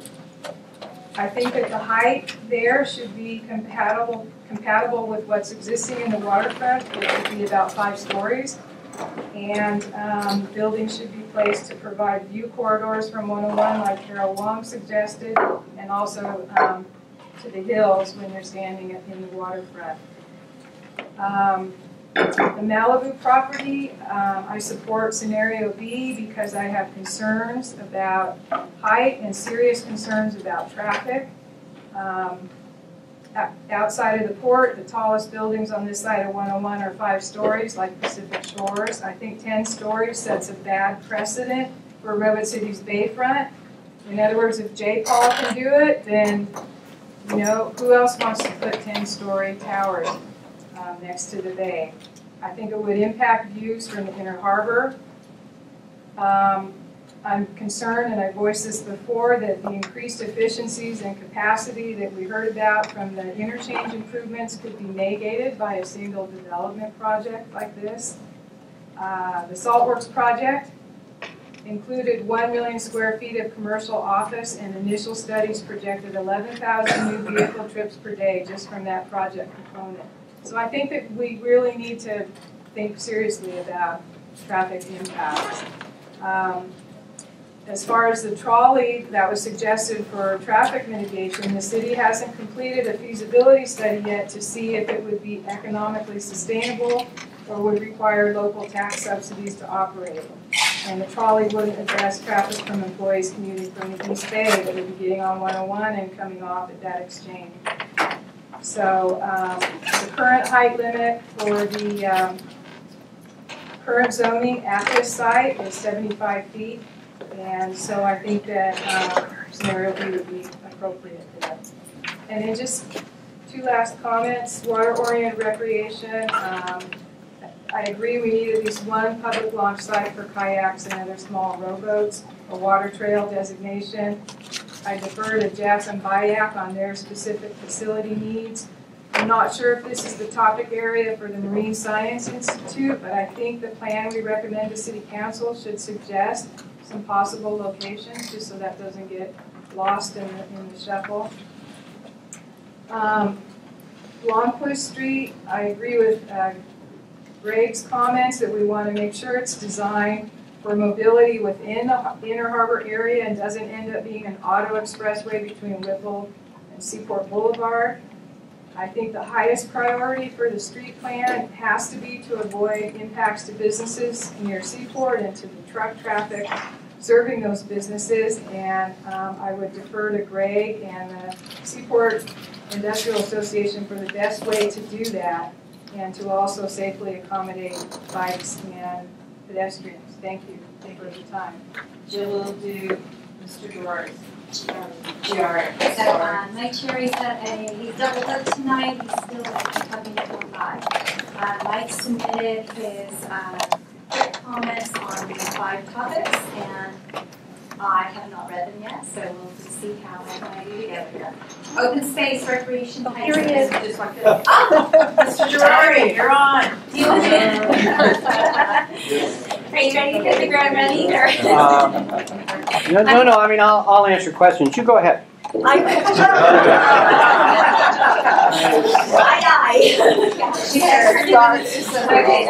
challenge of my evening. All right. Waterfront public access along Redwood Creek, Inner Harbor waterfront from New Bluequist Bridge to Granite Rock, in parentheses, except along shoreline occupied by Rowing Center facility. He knows 50 to 100 foot wide public access, landscaping, gradual slope to water. See the public access area at Pacific Shore Center along West Point Slough. That is an example. Expanded access area and viewing platform and other amenities at point where Redwood Creek and Steinberger Slough meet. About where boat launch ramp currently is located. Other park area located south side of Maple, adjacent to Granite, can accommodate active recreation away from waterfront and serve workers, visitors, etc. to Malibu Office and County Jail. And that's the location that Mr. Dove was shown on this. Open space between Redwood City Police Station and Steinberger Slough should incorporate enhanced or improved existing wetlands and may not need to be as large as shown on scenario A. Lots of detailed comments on that scenario. Water-oriented recreation. Locate along Steinberger from end of Granite Rock with as much waterfront access and upland to accommodate rowing, paddling, kayaking, and other human-powered small boats. Rowing center, in parentheses, this is along the we've already discussed tonight. All shallow draft. Some floating dock space is necessary for coaches, boats, and other small power boats. Parking between rowing center and park on the south side of Maple, so think of the shared parking here. Michael, tell me if I'm wrong. Possible weekend overflow parking at Malibu offices. Most other water-oriented recreation uses such as boat launch ramp, marina, fishing, swimming are not compatible due to shallow depth and water quality. Someday, maybe a small dock on Redwood Creek for boat rides up the creek in very low-profile boats or a water taxi could be considered. Okay, comments regarding the third topic, floating communities. On the Ferrari property in the area closest to Seaport Center and Seaport Boulevard, exact size, location, configuration, etc., depending on what can be permitted considering wetland mitigation / preservation and or possible conversion to tidal marsh. Parking would be an upland property between existing wetlands and Seaport Boulevard. Okay, 2 to go. Development density and intensity for the Malibu site. Office development higher, but not much, than county jail. Open areas between buildings, but roads and view corridors shown in scenarios A and B are not well planned out. Small retail services Areas at corner Malibu site closest to jail and park next to railroad tracks. Site between police department and Roto Creek. We don't have enough information to do detailed planning for this area other than possible residential or mixed use. The scale or intensity of development could be similar to what is next door, Marina One condos, or less residential and something more like the workspace that may be more compatible with surrounding uses such as the county jail, police department, traffic noise from Bloomquist and Highway 101. More ideas and information are needed. Bloomquist extension. Yes, all caps. Badly needed for better access to Inner Harbor, traffic flow, and safety emergency response. Adequate bike lanes, of course. Heavy trucks will use this route, but it will not be the preferred route for trucks to or from Seaport Boulevard because the predominant truck traffic is to or from Highway 101 southbound, not north.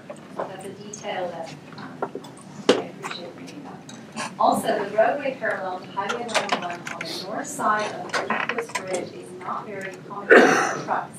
A sound wall should be considered in relationship to the type of development behind the police station. More information is needed on improvements to Maple Street overpass, also badly needed, in order to determine impacts on Bloomquist. And those are the musings of our park executive director. Thanks, Mike. You can clean up my mess. Just had a few additional comments to acknowledge the task force members made within the same scope of what Reed touched on earlier. Then let's wait till we get to the specific, we have the 5 topics. Can you wait till we talk about that specific, address that specific one? Sure. Thank you. Sorry, we're trying to be really structured because last week we went a little crazy, so this week we're trying to be good. Structure is important to try to get us through this. So we'll come back. The next part of our discussion is looking at these 5 topics again, discussing them specifically, getting resolution on them. If we're most likely not going to be taking them in order, because to me it's easier to do something easier than the way they're listed here.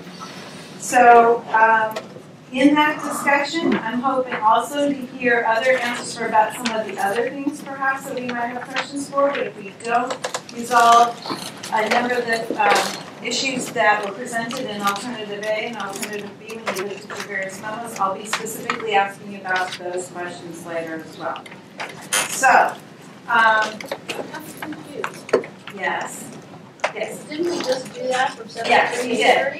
did. You just did. But I'm now saying, I'm going to say, like for topic water-oriented recreation. What I heard you all say from water-oriented recreation, I'm going to kind of go back and say, this is what we heard. What is your decision? What kind of decision? What is your recommendation?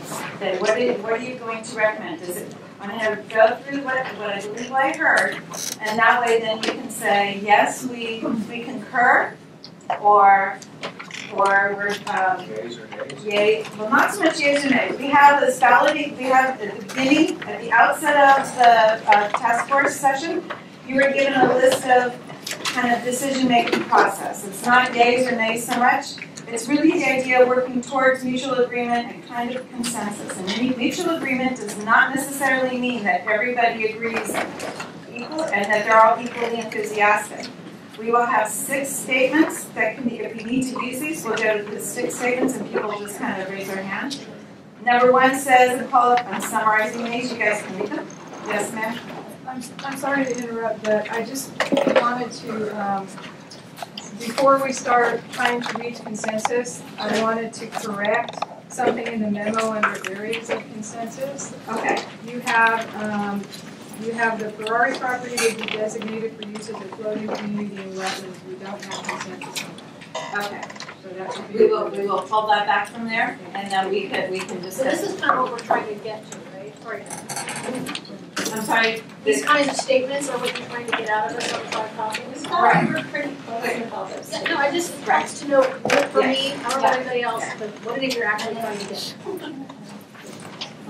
We'll give the statements and we'll.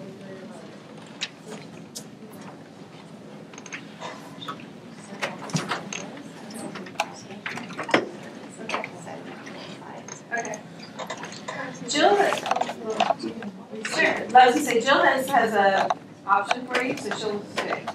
So, noodling on our timeline and the fact that we just had a lot of your information put down on the table, and I think people listened well and people stated their statements very clearly.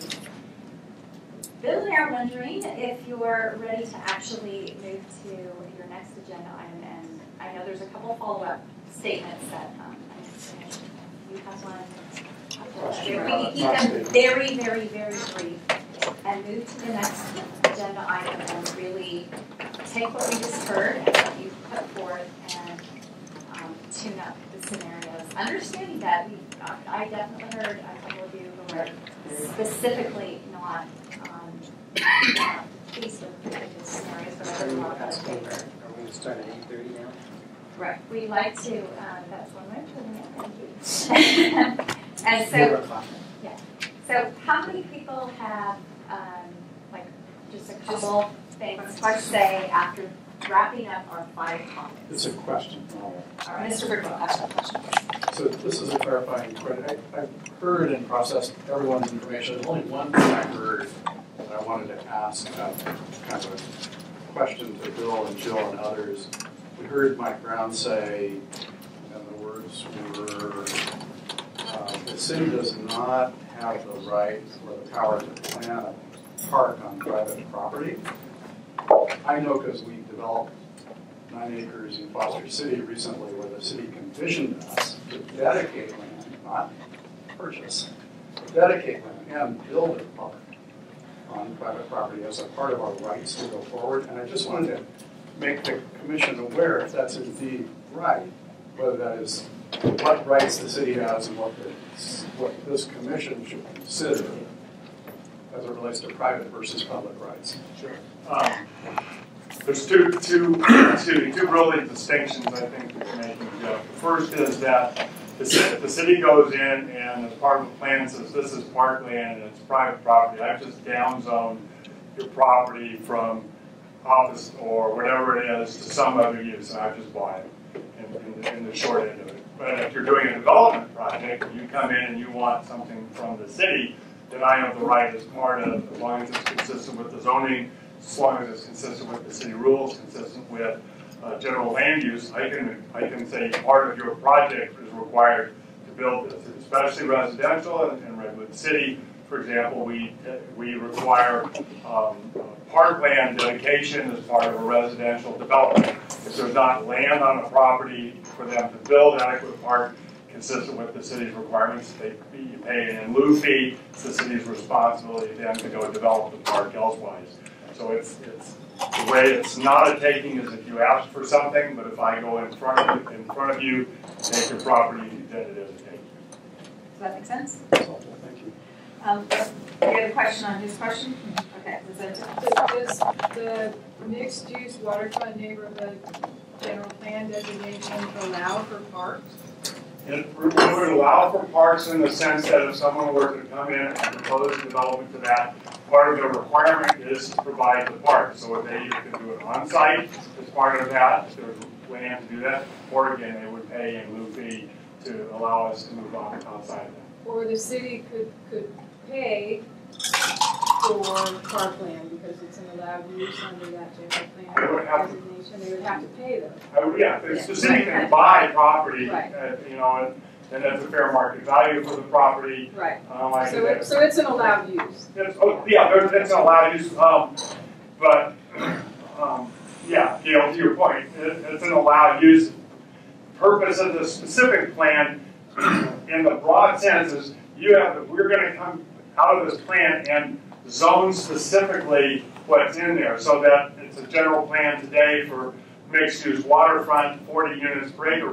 As part of the specific plan, we might come back and say that what you get under that in the general plan and the zoning really doesn't make any sense for what we're trying to accomplish with all of the things that we're hearing from this task force. So it might get us a different designation that's specific for the specific plan. It says this is how you develop this. These are the rules for developing on residential development in this. Similarly, if you're developing commercial development, these are the standards for what that development would be. These are the design standards, these are the density standards, That's the purpose of the specific plan, is so that we can set that umbrella ourselves. Should we take a shot? Yes, please. Great, thank you. So I just wanted to acknowledge some of the other comments made by the task force members. Particularly, I appreciate the comments about the Army Corps and the fact that it could take years to go through that permitting process. And just acknowledge that the staff is aware of the need for a transition plan to move the floating home community off of public lands and find a more suitable location for that. Also, speak louder, please. It's hard to hear. Sure. I would also, some other task force members talked about advocating making the waterfront available to the public. Obviously, that is the whole purpose behind what we've been consistently trying to educate the task force about in terms of public lands being specifically made available to the public. And whereas I respect Gail's opinion when you expressed that the water presence isn't lost by the presence of the floating home community. Unfortunately, I have to respectfully disagree because that ignores the exclusive residential use of a few on what is intended to be open to the public. So, for example, the waterfront promenade concept that Bayak presented this evening, that's the type of open access to the waterfront, unprohibited by backyards or patios. Most of us are raised to respect other people's property, and it poses this kind of visual impediment for somebody walking by, as inviting and welcoming as the Dogtown community is, and I've been down there multiple times. Somebody who's walking out, they're not going to think, hey, I can have access to the water here. They're going to think, I'm intruding on somebody's patio. So acknowledging the use for a transition plan is something staff would support, and also the concept of the Bayak promenade is exactly the type of bringing people to the waterfront. The commission is trying to preserve, not just for the local people of Redwood City, that this is what's so important about the special character of trust lands, but it's intended to benefit all the people of the state. So I hope that you'll take that into consideration in this time process. Did you say staff and the commission? Did I hear you? Commission. Staff of. Yeah, but not the commission. When you were saying your comments earlier. The commission usually only takes a stance if they have to approve or take a stance on a position. So they usually don't get into the Okay, but your earlier comment yeah, it was about just staff of the commission. All right. Based on Jill's suggestion, we're going to look at the next phase a little bit differently. We're going to look at it as looking at scenario A. And I'm going to ask you to kind of the 1 through 6 kind of voting criteria. Can you back it as it is? And then let's go through it. And then we're going to do that for A. Then we're going to do that for B. And then, depending, we might have to go to an alternative C, which you guys are going to create. And we'll be writing it down of how we get there and what needs to be included in that C.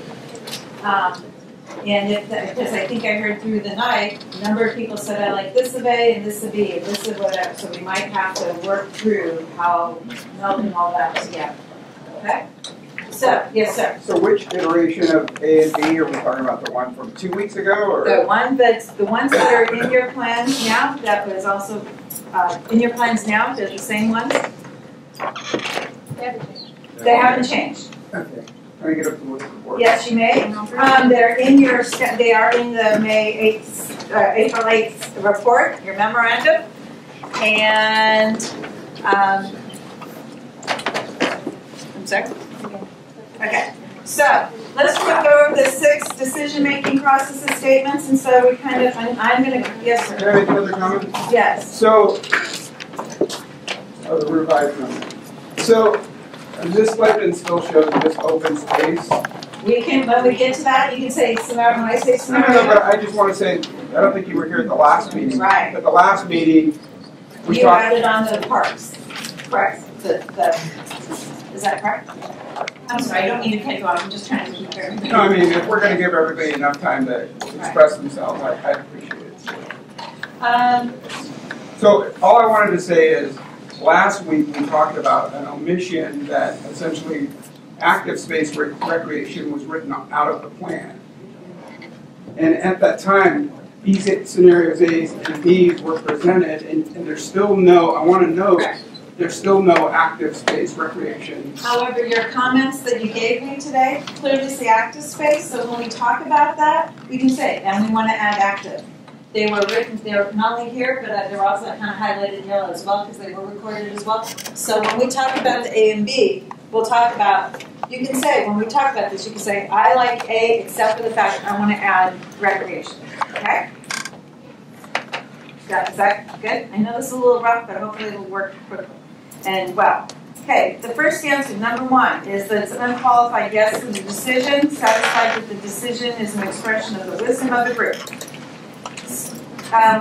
Statement number two is you find the decision acceptable, the best of the real options that we have available before you. And if you want more copies of these, we have more copies of these as well. Number three, you can live with the decision, not especially enthusiastic, but you can live with it. Number four, you do not agree with the decision, but willing to support the decision because of the wisdom of the group. Number five, if there's no clear sense of unity in the group, you need to do more work. And number six is you do not agree with the decision and you feel you need to register your disagreement. So those are the 6 different statements that we'll be applying tonight if we need to. This is just will help us, this will be our vote, essentially, if we need to get to that level. We can't hear consensus before that. Okay. So, the scenario A, as it is, and notice there are a couple of things. One, Bloomquist goes all the way through. This would possibly assume that the shelter is not there at some point. And we have Walnut Crossing, you have Maple, and you also have the different development scenarios coming through, as you can see. This, comparing the two Ferraris, this is about 2/3, 1/3, and this is about half and half. There's some other kind of more finite things that we'll talk about if we need to talk about if we haven't addressed them. So, for scenario A, what are people's thoughts? Can you, yes ma'am. I just wanted to be the first one to just remind people that Amy Buckmaster and Chris Mann both noted that they supported A in their the missives that I read. I don't know at what level, but they supported A. So I think they're at least a 2, maybe a 3, or at least a 3, probably a 2. Okay. Other people's thoughts on A? I'd be a 6.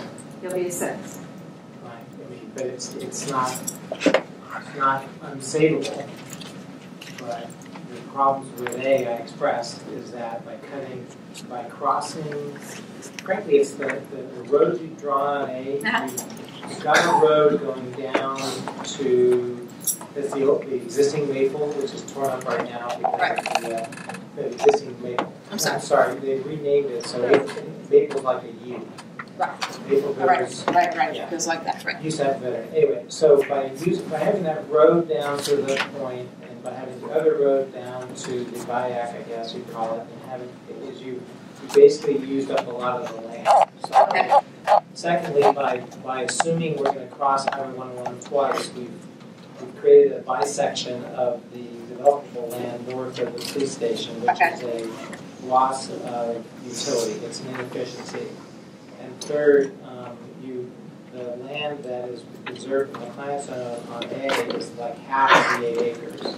Because between the land along the creek and the land that is not added, we basically taken 8 acres and moved it down to 4. And I don't think the city can afford that.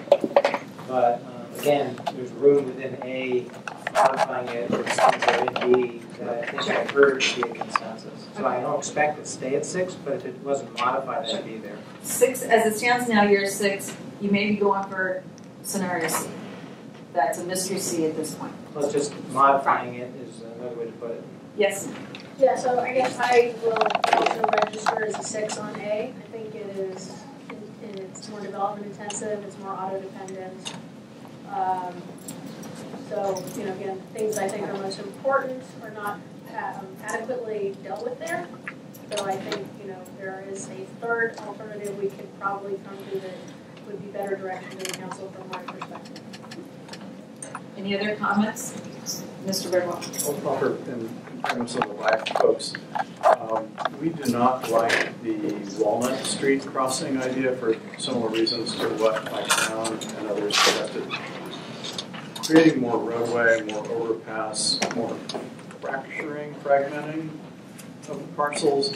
And we do like the notion of the public green space adjacent to us. Don't like the idea of the little island out there, if that's commercial or not, in the spirit of what public lands and others have said. This out here? The notion of if there's a this? Yeah. This BIAC would be this would be considered BIAC. That's fine. That and the green are because it's a development, not an open space. Yeah, but not development for other purposes. No, the red. He's talking about this. The red and this notion, as we showed tonight, of creating a complete porous water-based connection. Not if there were a Charlie Brown or something other commercial in it is not right. We are comfortable with the for our property having a larger water-based connection. I'm missing. Those are the primary elements that I think what we're seeing. Although the notion of tucking the road more tightly around the police facility, as B does, does create is not a bad notion.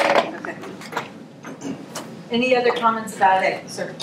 I'd agree with the last point, and also accommodating Mike's point about the configuration of the roadway. I mean, I could easily support scenario B's configuration that doesn't bisect the red parcels. Okay. I mean, it does remove what we've described as the sea level rise hard barrier, if you will, the levee function of the road, but I'd easily go with that. My main comment question is about, a number of people brought it up, Chris Mann, myself, Amy, several others, weren't interested in talking specifically about uses or intensity, intensity and density and height and so forth. And in the existing memo that accompanies these maps, it makes that distinction between A and B, and I'd like to take, so for example, if I were to vote for A, I would not be You're not talking about density. favoring the office use over the existing low light industry. That wouldn't be part of my choice. I would want it to be color-based development and then take the approach that I outlined, which would talk about performance and what criteria that development has to meet. Matt, you have a question? So given the uncertainties of trying to locate or relocate a homeless shelter, I much prefer the description and development under scenario B, the county facilities north of the police station would remain for an undetermined period of time, but the property could be redeveloped at any time in the future with mixed-use waterfront. Scenario A states that the county facilities would be relocated elsewhere, closer to services needed by the population. That's true, but we just don't know the timing. So I'd like to keep it as flexible as possible. So my preference is the alignment of Bloomquist in scenario B, but I prefer the amount of open space in scenario A. Yes. I just wanted to make a two other members. We heard Orlin supported a proposal that either A or B that would have 3 areas potentially for floating, including the existing dock nets. I just want to remind us of what she had said. But the other thing is, I have heard everyone who's spoken not liking the walnut. I agree. And I just wonder if we can get this to a consensus. I was going to say, I agree with you. I hear everybody not agreeing with this, so we have a consensus of that, regardless of our alternative C, whether we pick A or B, this part would go away. The walnut piece would go away, correct? Yes. I did speak, not necessarily in favor of walnut, but in considering it in terms of the value of connectivity to the downtown as opposed to from the existing interchanges. I mean, I'm willing to drop that specifically for the better of the group or whatever. Yeah, but somehow some notion that we have connectivity to the downtown. Sure. Sure. I don't know if that is feasible, but it's something that we've heard talk about having more biped prioritization between and having some dedicated facilities for that is a grand statement for Buckhead. So Great. B notes actually speaks to that Maple Street. Sure. Yeah, I understand. And I was talking about cars from the point of view of trying to reduce traffic from the interchanges, but I'll give it up for the group. Just wanted to note that I did that. Here's one of the other things I heard about, I think also circulation. I heard multiple times that people, like this kind of layout better where it's tucking up closer than this where it's going further out. Can we agree to that? Yes, ma'am. I think Jeff had his hand up first. I'm sorry, Jeff. A comment I wanted to make in hearing Bill's comments and others about state lands and about velocity and community access is generally presupposes that there are not floating homes along the Redwood Creek edge. Perhaps there is a compromise that is a balance between retaining this connection and this history of the community, but it isn't boat after boat after boat, home after home after home.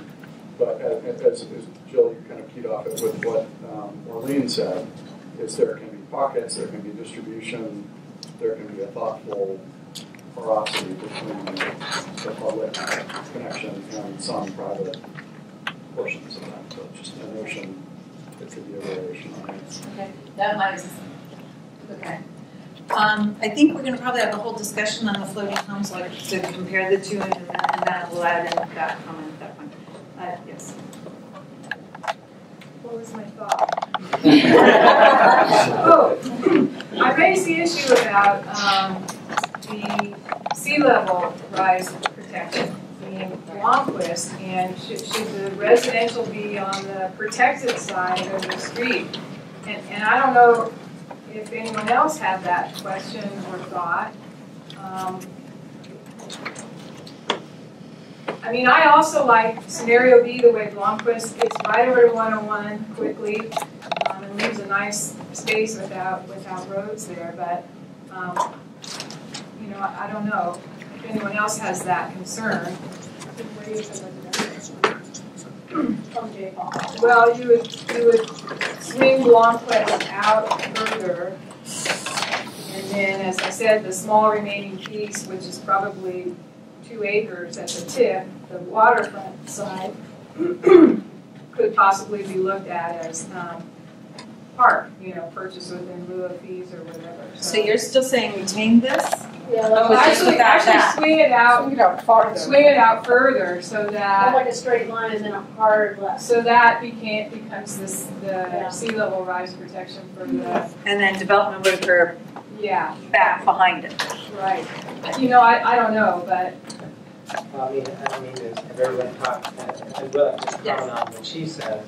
If you carve up the development land there, you destroy its efficiency and you take away its usability, and you effectively and I really mean this as to the county property. The county property should not be separated from the development property, because the best candidate to acquire the county's land and to help the county buy land for it elsewhere is going to be someone who combines the two properties. And so the road, it doesn't mean the city plan has to design the road, but it seems that flexibility can be maintained so that someone can come in and be the white knight for the shelter and find a great place for it elsewhere and pay for it by getting the value of combining the development land that's privately held with the county.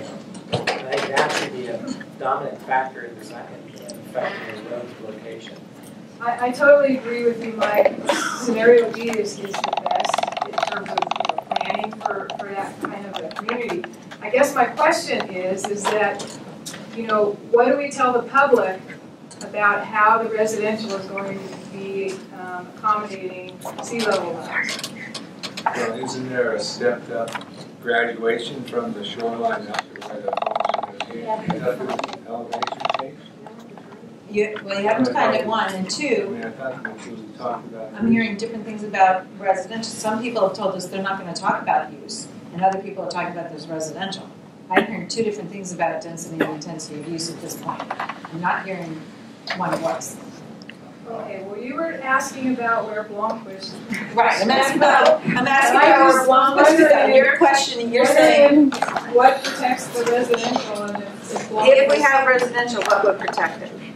Right. So that's what she's asking. And if there's another plan for protecting any residential from sea level rise, so be it. Then the scenario B is perfect. But Do other people share her concern? Yes. Okay. But the way I got my head through it, because I had said no residential in prior meetings, probably in January, was that maybe it's to Melissa's point, it's a performance standard that says any development outside of the Blomquist seawall must use adaptive building technologies, approaches that do not rely on a hard edge barrier. So that's a heads up to anybody who's building there, that then demands what's the elevation, grade elevation, as well as you're not going to be able to bail yourself out with a levee. So I think it was set a level of creativity. If you can't, so I've come a long way because of the whole performance standard. To say, okay, you guys figure it out. You can figure it out. You figure it out. But here's a list of performance standards. You have to make this work. I think I differ with your comment that you're not hearing a consensus for residential in that property, because mixed-use waterfront is the general plan designation. That includes both housing and other uses. Well, it could also be single use too. Finish the sentence.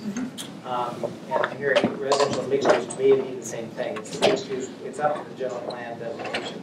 But the point about sea level rise is that the one marina property across the creek is also has been built up, and it's a natural edge, and it is accommodated sea level rise to the satisfaction of the various regulatory agencies that had to approve it, and that's what's going to happen on this side as well. Let me jump in for a second to try to help move this on. When we think about development, I don't think you need to focus on something as being residential development, office development. We're saying it's development. We'll come back as part of the plan and say this is the, if somebody comes in with a proposal to build residential, and I'm going to pick on the J. Paul people since this is an opportunity. If they came in tomorrow and said what we want to build is housing on our 20 acres, I want to have standards in the specific plan. This is if you build housing, these are the densities you can build at, this is how it would go. Similarly, if somebody came in and wanted on the Docktown lands that I want to build an office complex of some sort of commercial development, these are the development standards for what that is. Don't worry about if it's housing here or office here. It's development. From your standpoint, tell us 20 acres or 30 acres of development is okay. We'll put the standards in, then the market's going to determine what goes into those specific development sites. If you think of it in those terms, I think it'll help you get off worrying about, boy, do I really, how do I want to deal with this and how do I want to deal with that? Is that helpful? Or not. I'm pretty good at both. Because, that's why I think in the plans, that's why they're colored red as development.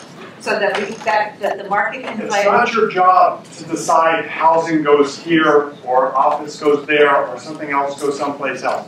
It's to say we want development or no development. To Gail's point, do we want this open space? Do we buy it as part? If you tell us we want this to be some of that development, that's what we need to know to go to the council. That's all the council cares about is do you want development there or not. Then the specific plan will tell you what that development is and how it works itself out. Yes, ma'am. So I want more open space. Neither scenario, I've said this consistently through the entire process. This is a huge opportunity, whether it's active or passive, I don't really want to get into details. Neither of those scenarios are adequate open space for the opportunity and the ecological value. And I think that's, again, Melissa, I think that's the kind of thing. We've got, I don't know, what did we say, 20 acres of open. You got 17 in one and you got 16 in the other. Pick a number and say, I want 20 acres. Let us figure out where those other 4 acres come in. I think that's the best. I don't care. Pick a number. Get 7 friends and you're good to go. That's fine. I want more open space. I want 25 acres of open space and I want very little cars going. Those are two really. Okay, two. Okay, trying to get, first one, so we've agreed no walnut, we've agreed Blomquist is probably gonna be more like scenario B, maybe pushing a little bit out, a little bit further into, for the development paths, if we need to have. Question, now we also have to deal, we only have like 20 minutes, we have a long way to go. So we also have to deal with floating homes and where it goes, but let's take up her perspective of 25 acres of open space. Open space, and I'm hearing from what I heard, would include active and passive wetlands, as well as riparian corridor if you need riparian. Does that definition break down this way? No, you disagree? No, I disagree. Okay. The four you disagree with? I think you keep, I think I share Jim's concern, you keep lumping things together, and I think that, I think everyone said that they wanted that separated out. Okay, and so we have 25 acres of open space, but when Ms. Hibbert and I said name before, she shook her head yes. So in her mind, land-based open space, not creek and. Because on this chart, not water. On our scenarios, we have blue and green open spaces. So when you say green open space, which chart are you looking at? That one. That one. Okay. Okay. So there is a blue water. I see. Oh, I see. Green, which I would call land-based open okay, space. I see what you're saying. So what I heard Gail say is that the green open space or the land-based open space should delineate active and passive. And wetlands. And wetlands. It's three categories. That you have consensus on that, as far as I heard. Everyone was in agreement that those three things should be clearly delineated. Active, right, passive, and wetlands will be delineated, and what's green. And that amount should equal 25 acres. Or more. Minimum 25 acres. That was her comment. That's their comment. But that's what I'm asking. What is your agreement? 6. And that's that when you add up more or less, when you add up this, that's what's up there now, more or less. Why don't you tell us what is up there now? If you're asking us to comment, sure. I would say 25. What open space land and this, open space land, this one, open space land is 14 to 16. Open space water, tomorrow here. You started talking before I knew you were I'm sorry. my question. Sure. My question is, how much is up there? On A, open space land is 14 to 16. Open space water is 15 to 16. On B, open space land is 17 to 19. Open space water is 11 to 12, more or less, because we had to scale it off. This is not GIS based. So that's more or less what's up there. So does that help with that? And Gail, are you saying you want open space land to be 25? Open space water to both added together to be 25? Well, I think you should look at them separately. So for instance, here's where the problem is that I think that, if there's a decision that we're going to have some active parkland, some kind of playing fields, then we set a minimum for that. Jim has said that a soccer field needs about 2 acres. So if it's all lumped, you aren't teasing that out. If we decide that we want to have wetlands, that's a whole chunk of acres that isn't reflecting land that people can, do passive recreation. So I would say, what's the minimum active, passive, and then what are we aiming for wetlands? What do you suggest? What do I suggest? Or what does other community members, what task force members suggest? What do you, if we go to those three, naming those 3 categories, what do you suggest? Yes, sir. So I think one way to approach it is to start with restoration, undeveloped natural areas that we call wetlands, for instance, and say, at least in these scenarios, whether you like it or not, it's pretty clear, I think, where those are. And it's on the Ferrari property primarily, and then there's some existing wetlands by the police station that I've kind of assumed remain. And then from there, the question is more about active and passive. I don't even know if we have resolved that. Is that satisfactory? I'd like to just throw out one thing, since this is a consideration here. When you talk about Ferrari property and utilizing a certain amount for restoration or wetlands, that could eliminate the whole availability of a floating home community. So that could take the floating home community out of the equation, because it may not be viable for us as developers to even consider having 50% acreage in order to build something out and create a floating community. So with that statement, you're saying you can't support A and B because you don't, I'm trying to. Well, I'm a little, I feel a little better about A, but to be honest with you, I would prefer not having the restrictions on how to use the land and work with the city to create enough openness and water-oriented pathways and stuff where people can enjoy the waterway, as opposed to cutting out a certain section and having it just be open. But anyway. In this case, like in A, we would say it's 1/3, 2/3. So could we loosely then say it will be about 1/3, 2/3? May not look exactly like that. Maybe it'll look a little bit different once we know the more technology, biology. Might look a little different, but 1/3, 2/3. 2/3. Okay. Okay. So, does his statement about this wetlands, that you would have something theoretically on the Ferrari and something on the police, and then where, I know there's some statements in the memo that also makes the statement that where we can, we will, and where they're located, that they will be sustained. Is that satisfactory? I'm not sure what you said. Mr. Greenway's suggestion was that we would have wetlands on the Ferrari property, that the wetlands would include on the police property. And then the statement in the memo, it also says that it's the intention that any other wetlands, if they can be sustained with all of the other development criteria and the things that are happening within the specific plan area, that they would be maintained. It's kind of like that's a goal, but we're not necessarily, we can't guarantee those other things. Yes. And new lights potentially along Redwood Creek. It might be created, may be created. Can't guarantee, but may be created. Yes. And where I was going with that is to say, if you carve out those wetlands, this is what we assume about wetlands. Then we have a number of the remaining green, which is the combination of active and passive, and that would help me give you another number, or if it's a higher number. We'd have to find. Okay. Is that wetland statement satisfactory? No, but the idea that Greg suggested is. Okay, well, go ahead and let you. So then you said you had another number you could throw out. But I don't know what that number is. What's the green space minus the wetlands under that area? Go ahead. We don't know the exact number of wetlands.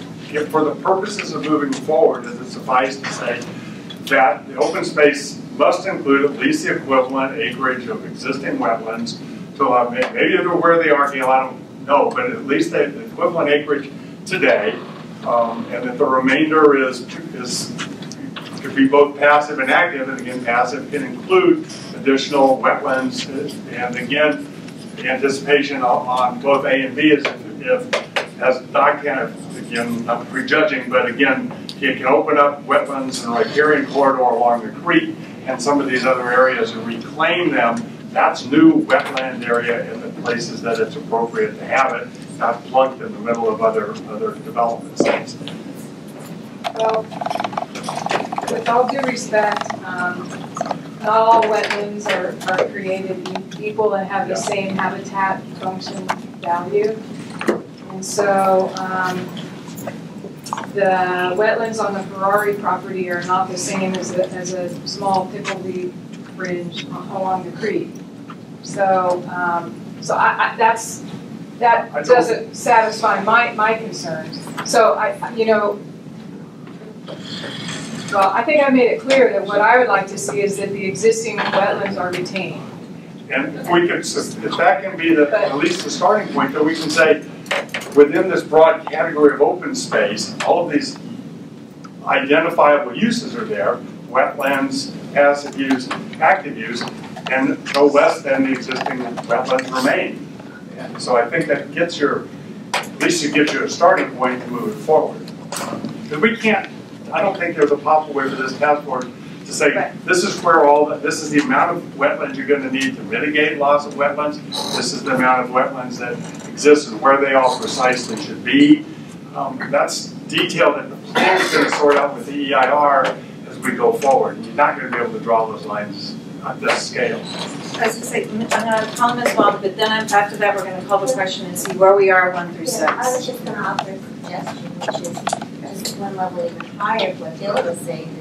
Right now, based on the table of your estimated acres, that the land and the water open space together constitute about a third of the entire parcel.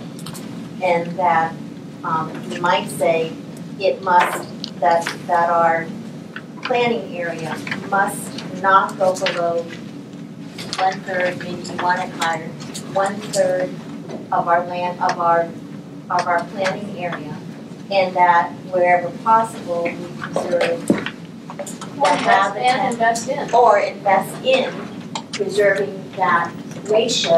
Locations to be determined, but obviously we have priorities about creek riparian, wetlands, habitat, blah, blah, blah, blah. We have her suggestion, essentially her motion. So, based on the 1 through 6 statements, number of people who can support number 1, that you have an unqualified yes to her statement. Which is that 1/3, roughly 1/3 of the area would be open space land or water. Yes, open space land or open space water and active recreation would be included.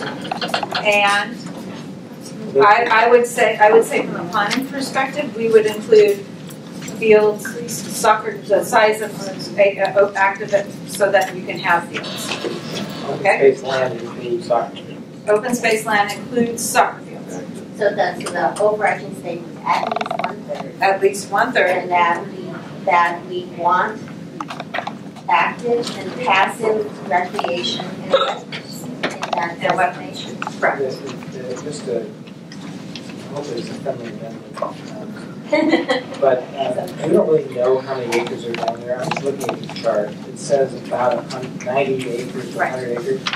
I was trying my best to count on the land, and it's hard to get to 100. I got to around 84. So if what you're saying is, what I just want to know from the denominator. That's why I said percent and not acres. Yeah, well, the problem with 1/3 of 84 is we don't have enough land. But 1/3 of 100 we do, right? Well, we're just giving direction. We're just giving direction. I mean, they're going to. I get that. And if we just soften it and say, the goal is roughly, 30 acres between land and water, which is what you're saying, 30, then I'm fine with it. But as soon as you say 1/3 of an unknown total, now I'm worried that the only way to get there is you have to buy private property. Because 30 of 80 is what it says. I know. I thought you'd be happy with your You want to sell the property, so. Okay. Based on going with Ms. Wong's statement, how many of you can be at a 1 that you can endorse? Her statement, not the amendment. Not the amendment. Her statement. How many can go with the 1/3? I don't understand the statement, I'm sorry. The statement is 1/3 of the site. No, at least she At said least 1/3. And I already even wrote down at least 1/3 of the site will be open space land or open space water. It would also include wetlands. It would also, of the open space land, that also would include active. And we would at least have active as the minimum active size to fit a soccer field. That's the statement. How many of you water in? I'm not clear why we're putting water in. Because that's her statement. So I'm just saying that the land over which 5 water minutes. sits, you don't want Please. water there, right? Okay. Can I please call the question? It's not open water. It's different. Yes. Yes. So is BIAC would be development. It is colored in red up there. BIAC would be considered development.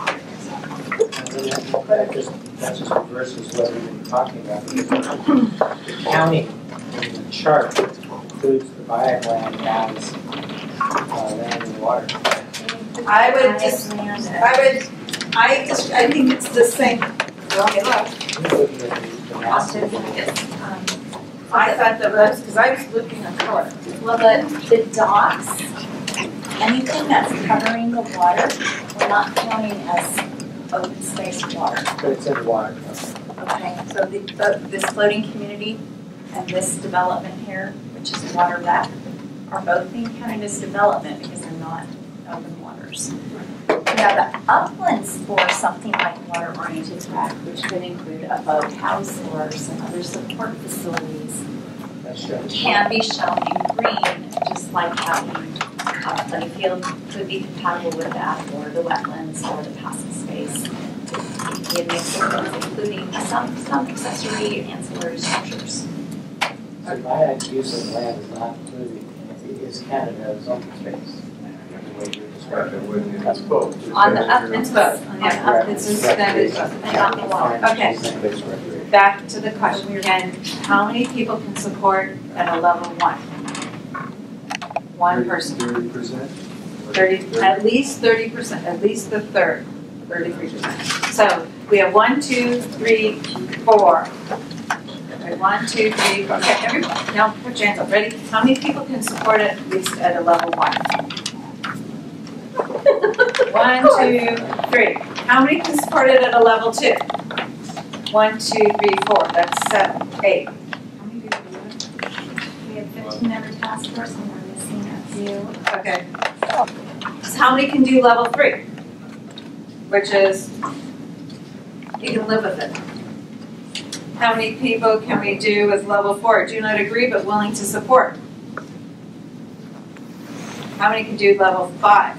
Which is no clear sense of unity in the group. We need to talk about it some more. What? So we have 11, so we need 6. Then I have 3 and 4, I have 7. So, well, just for questions, how many have to register their disagreement? 1. So, just so it's not more overstated what I'm saying, the definitions are loose for me. Okay. The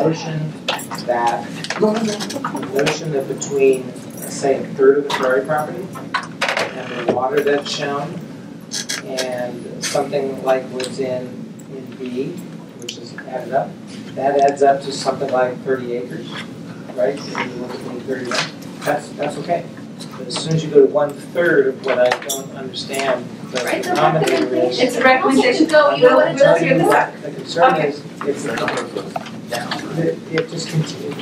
It's just hard for me to understand that math. Okay. With regard to private property, that there's 20 acres of J. Paul, there's 8 acres by client owns, and I don't know how the math preserves 28 acres. Okay. And 2 acres for the county. We will. We as the acres. planning staff and the accountant, the consultants will go work that through. The next big issue I think we have some discussion on, we have to be very close because it's already 9:30, floating homes. We have the choice between A and B at this point. Floating homes is across here and B and in here. Floating homes in this case is here. And then you have a discussion, Arlene's discussion, where it's in 3 places, where some of it continues along here, but in, I understand, pockets of some sort. So it's not a continual stream, but in pockets. So I'm just going to go A, B, and Arlene's idea, and then see where we go start for now. How many can support scenario A, where it is only at the Ferrari property? I'm going to go even 1, 2, and 3. How many can support at level 1, 2, and 3? 1. Okay. Okay. At levels 1, 2, and 3, which means yes, I'm qualified.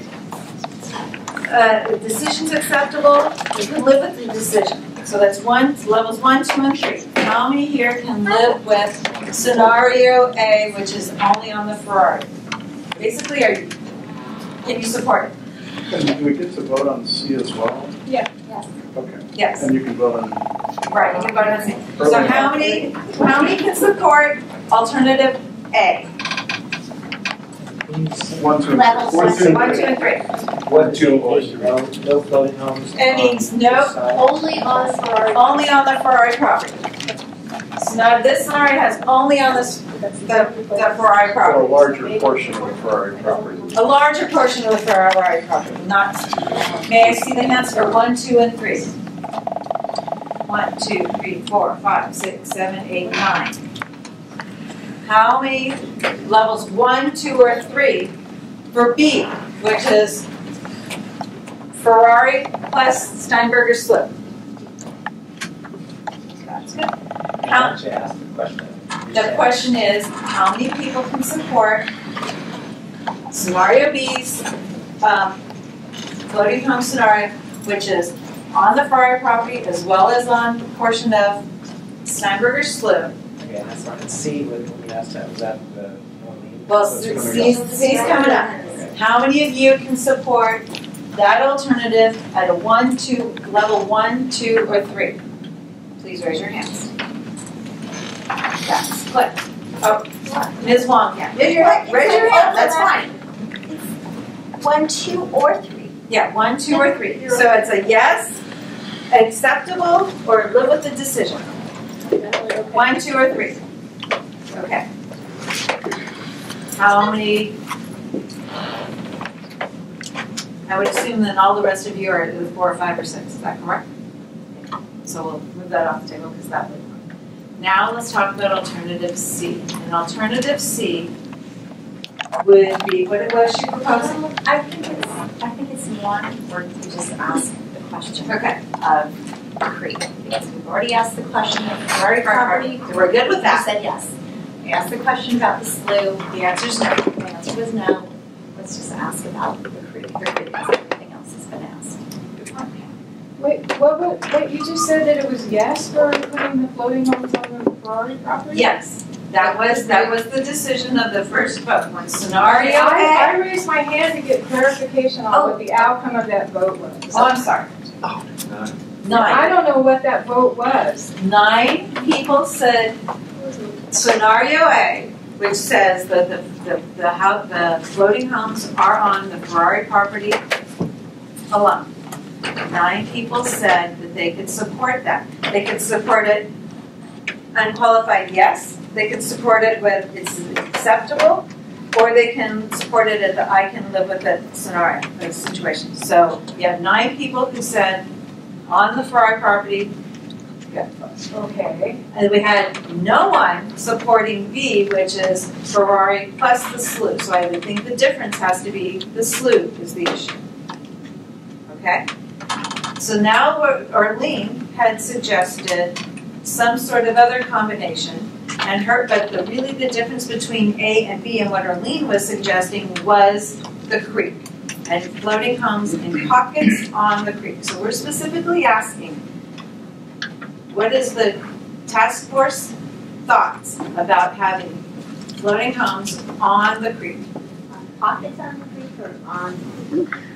She suggested on pockets, but we don't exactly know what that means. Basically, what it means is thinning out what's there now, but having some spaces in public access, spaces in between to allow for public access. Public access and the continuation. Did she also include wrapping around to Steinberg? We don't. She. Did she have a picture? Yeah, but I will read her note, and I think it's great that you're. Don't we already have consensus that not wrapping around the creek? See, that's the point. That's what we're. Right, so let's be clear, we're not voting on Orlean. Well, I think We're not voting on Arlene. Yeah, but I mean, it's getting muddy again. Okay, you're voting anything on this. You're just voting whether or not houseboat or floating home should be on the creek. Correct. In pockets on the creek. Again, levels 1, 2. Again, levels 1. So is that a scenario C? Yeah. That would be a scenario C that was proposed a little bit in our discussion. Okay, so we actually, okay. So the question is, who can live with some floating homes on the creek? That's right. So then the question is, I'm sorry, do you have a question? I do have a question. Okay. A number of people talk about the idea of a transition plan. You envision the Ferrari property that we wouldn't want the city to work hard for people not to lose their homes, which are on the creek, Until that until other. that's envisioned. So, if, for example, I don't support this notion, I don't want that to be construed as saying, look, people who live there now have to leave. You know what I'm saying? We know what you're saying, and I would assume there's consensus on having a transition. Okay. But is there anyone at the table who supports? What if there isn't ultimately approval for Ferrari? And then we've all said absolutely no floating homes on the creek. So you backed the community into a corner, and so are we as a task force making a statement here? That if the Ferrari property doesn't pan out, the floating home community is gone? Is that what? Because that's what we're saying, and we need to be clear on that. That I'm just saying that I agree with Mr. Ekern. That would ultimately, I think, be a council decision. And I think what we were saying, there are enough people talking about having a reasonable transition. If there is a new community at the Ferrari property, if there is a reasonable transition, so because they can't make A to B jump overnight, that there be a reasonable, respectful amount of time to be able to do that. And I think if we think that as a committee, then we are safe. If I understand how scenario C was originally presented, the concept of the transition plan is a matter of timing, whereas the scenario C as you originally articulated is a matter of comfortableness with the existence of liveaboards or floating home community on the creek. So, and maybe we can put a little asterisk on it and acknowledge that transition is, fully supported by the group, if that's what we can vote on. But I don't think that should play into what we would be voting on scenario C. It's the existence of, not the timing aspect. But to Gail's point, we don't want to just leave no landing pad. Okay. One of the things that when we go to create the specific plan, that transition will be a guarantee as part of A, as part of the Ferrari, that will have a statement with it that you have to have that transition. So if there's housing on the Ferrari, if they're floating homes or floating communities at Ferrari, we will have a transition period of time. It's not going to be an instant. So the question that we're then asking about, are you amenable, or do you think there should be housing of any on Redwood? Does that satisfy what you think? I do want to be clear that there's no commitment at all that there's floating community on Redwood Creek. That's a discussion separate from all this dealing with state lands and a whole other process that the council would have to deal with. But there'd be a transition if there's a place to move them, but there's also a transition if there's no place to move them. I want to be frank with everybody so everybody understands it. If there's no place to move them and there's no alternative on the creek, there's a transition plan to move off the creek as well. Just so I'm perfectly clear with everybody at the table. I would make this, I don't know if we can ask this, but we were about to ask it, we'll see, but we didn't actually get that.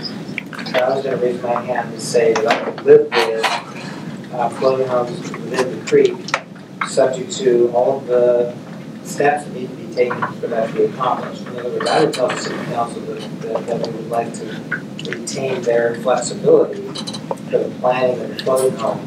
And that's what I see as what she's saying is C. And we're not going to dictate that, no, you can't have any floating homes on the creek. The State Lands Commission may dictate that. But it's a specific plan. I don't think we should dictate that. But the second part of that statement, if you do that, is if you're going to allow and let the council or other people decide that, would you allow it to be continual, or would you have to do it in pockets or pieces as you suggested? And then you allow public access, more public access. So I would say public access has to be assured and it has to be balanced so that the creek is opened up. I think that's what Orlean said. So that's the proposal for us talking about the creek, that floating home community, for a floating home community can be maintained, but we would have, it probably would be in pockets where you would allow for public access as well. I'm saying this is subject to the regulatory agencies. Right. Didn't say land. Right.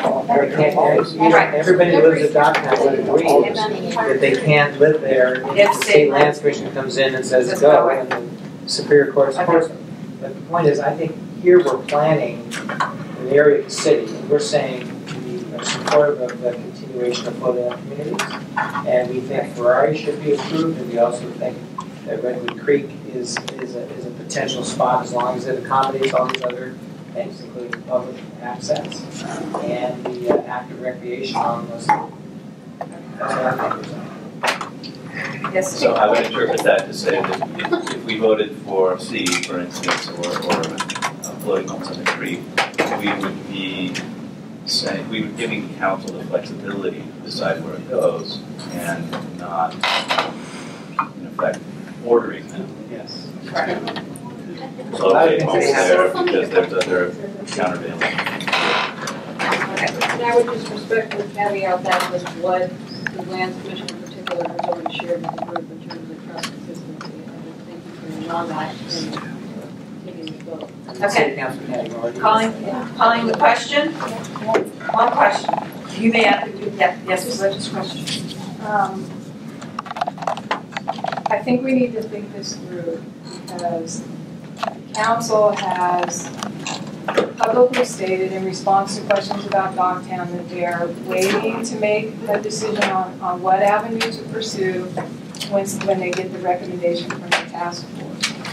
So if we give them a recommendation that says the Ferrari property is the only place that floating home communities should be in the inner harbor, and that does not pan out because of the regulatory agencies, and they don't pursue exploring the creek situation as Mike suggested, then are we the ones that said no more floating home communities in Redwood City? I mean, is that what we're saying here? But I don't think Call the question. I call it Right. Gail. Okay. We would find that out by taking. Now, based on what Mr. Brown has suggested. I really am the Dogtown representative. Okay, floating homes allowed with additional public access and contingent upon doing all of the things that the city, the regulations that we need to do. Now, who can vote for 1, 2, or 3? 1, 2, 3, 4, 5, 6, 7. That decision stands. So we have so the floating homes will be in 2 places, Ferrari and on the creek, pockets with the other things kind of interlinked. With all your caveats. With all your caveats. And understanding there's probably some consent on there's a bunch of caveats. Yes, we're going to say there is. We would say there is some dissent. Would it be helpful to know if those are 1s or 2s, or just okay that keep it 1, 2, 3? No, it's kind of just you know, I do not agree with the decision and feel the need to register my disagreement on the floating homes on the Ferrari property. All right. And so how does that get registered or recorded or? I mean, you're striving for consensus. You don't have consensus on that. Because we haven't had consensus on any of them. Right. We're just saying that there's mutual. We're also going that there's mutual agreement. We recorded that there's dissent, and we will take this to the council and say, here's what we come out with it. There is some dissent, but this is how what the picture is looking like coming into it. You show the votes essentially. Yeah, we'll probably say this. Yeah. Do we get to see how you craft? Yes. Yes. We haven't figured out how we're going to do that yet, but yeah, the answer is yes. We will do that. Okay. The other larger issues that we had talked about a little, we talked about density. I heard a couple different things about density. Some people said don't dictate, other people said do dictate. I'm stuck at what to do. Don't dictate. Density, discussion about density, heights, or any of that. Bill Ekern. Bill Ekern's was it. Okay. So we will take I don't think there's a vote on that. Yes, I'm taking a breath. Yeah. So right now, we have some different cues on what to consider. Right. They're outlined in scenario A and B. Some of them were really rooted in the general plan as it is. and others are in response to other ideas we've had, including a development proposal, which is shown in scenario A, for example, for the Melody property. Right. But I think we should just talk about the Melody property first. Okay. Talk about the other red. Okay. And I know we're trying to not talk about use, but I have to share, I think there'd be some performance standards that would probably make it very difficult to put housing on the Malibu property. So we're still talking development generally, and I'm going to be leaning over on the commercial side of this discussion because it seems like it's much, much more likely to occur there.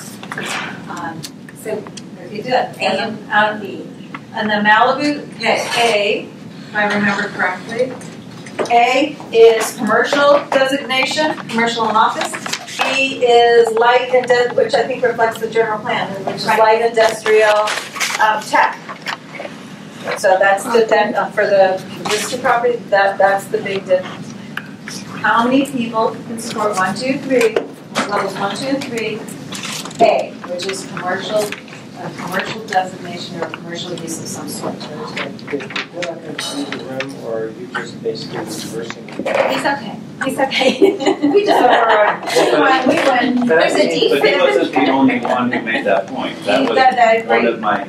That is something I hold dearly, and I heard several other people, Amy, Chrisman, etc., make the same point. So that they don't want to talk about use. But they were both going for A at the same time, and A clearly supported the higher level of development. So she also said explicitly that the details. That she doesn't think we should get into density. Probably can't parse out beyond. We showed, but that's. I'm just asking. You were asking that question, but then you took it back. I get it. We need to know a bit about how much. We need to, I was going to say, from the planning, otherwise you're leaving it to the consultant team. Well, my responsibility you're like good. Performance standards. Right. I'll tell you a bunch of stuff about that development. I just won't tell you if it's commercial office, housing. Why don't you post that and see how that plays? Yeah.